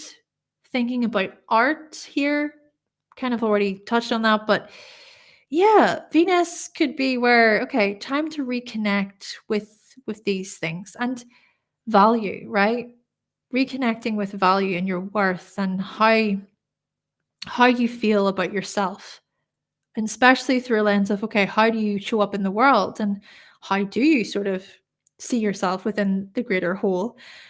But much realizations are going to come up and probably hit you, like really hit you in the face, like, wow, I didn't see that before. This is like, just want to say this, I'll say it at the end. I'll say it at the end for everyone. So let's then move on to Pisces season. So your season, Pisces, what we're noticing here is, that Pisces, the sun will move into your sign from the 18th of February. And then by the end of February, Mercury, Saturn, and the sun will conjunct in your first house. So like I was saying, you're in the cocoon stage, okay? Through a lot of February, you're in this cocoon stage, and a lot of this is like inner stuff going within. But then, coming into your season, this is the butterfly. This is you emerging. This is you coming out, right? And this is you really deciding, okay, this is what I feel drawn toward. This is how I want to shine. This is how I radiate. This is my strength. This is my power. And just presenting this whole new sort of version of yourself. I mean, you're also another sign who's always just like reinventing yourself, kind of similar to Scorpio and Aquarius, which is, it's kind of funny because all three of these signs, you also have your modern day rulers as well. But anyway, you're always reinventing yourself and like outdoing yourself and surprising yourself with how much you change. And so we could really see such powerful spiritual growth on your end, Pisces, coming into your season. And especially at the end of the month, there is this anchoring supportive energy to sort of really ground you in this way too. Maybe even looking at healthier boundaries and structures, being practical, etc. But the last thing I want to say with you, Pisces, is Chiron conjunct the North Node happening from the 11th until the 25th of February in your second house. It's going to be extra potent on the 19th. Okay, so we talked about value. We talked about worth a moment ago. I have a feeling, from since 2018, many of you Pisces have really been working through your fears and your insecurities and your wounds to do with self-worth, right? To do with value, like what you value about yourself, what you appreciate about yourself. And I think a big part of this is like the you valuing the part of yourself that can stand for something, right? That can stand up and be courageous and be brave. The part of you that has this will, this fight within you, these leadership qualities, right? You have these parts of you present, Pisces, and maybe things have not been so fun or enjoyable in this way when it comes to these matters for the past while, from 2018. But this conjunction, I think, is going to act as a trigger point, or it's just going to go, time to go on, time to show the world what you're made of, time to go for it. This could even relate to an investment. This can relate to a job, the way you earn money. This could relate to a certain view toward spending or money. Or this could also relate to your belongings and your physical security. So yes, we're noticing this initiation, this will. Okay, Cosmic Warriors. So that concludes all the horoscopes for February 2024. Right, there's just a couple of things I want to say. Before we go. I was mentioning there about the collective, right? So I was about to say with Pisces. This February is significant for us all as a collective because Pluto is in Aquarius and the sun has activated this Pluto energy. It was activated on the 20th of January, right? But what's going to happen is, so Mercury is going to also join up with the sun, then Mars is going to join up, and then Venus is going to join up. Pluto, this is the first time that Pluto has been in Aquarius for like 200 years. More than that. But yeah, for like 200 years where there have been these activation points with the personal planets. So this is big news, essentially, right? These are big changes. I just want to make that clear. Now, the other thing I want to say before we wrap it up, is more information is going to come about the full moon in Virgo in February, and more information is also going to come about the new moon in Aquarius in February. So I just wanted to say that. But anyway, Cosmic Warriors, that is me. It has been a pleasure. It has been a pleasure to read your horoscopes today. Thank you so much for your patience earlier. Thank you. I'm so grateful that you were patient with me, and I do apologize about it. Something that I'm really trying my best with, connection stuff. But I'm really, really glad that things went smoothly with this session. And if you are interested in extra astrology content early, you can join the Patreon. There's a Discord available, daily forecasts. More thorough, more detailed information there. And you can also get access to PDF guides and behind the scenes footage.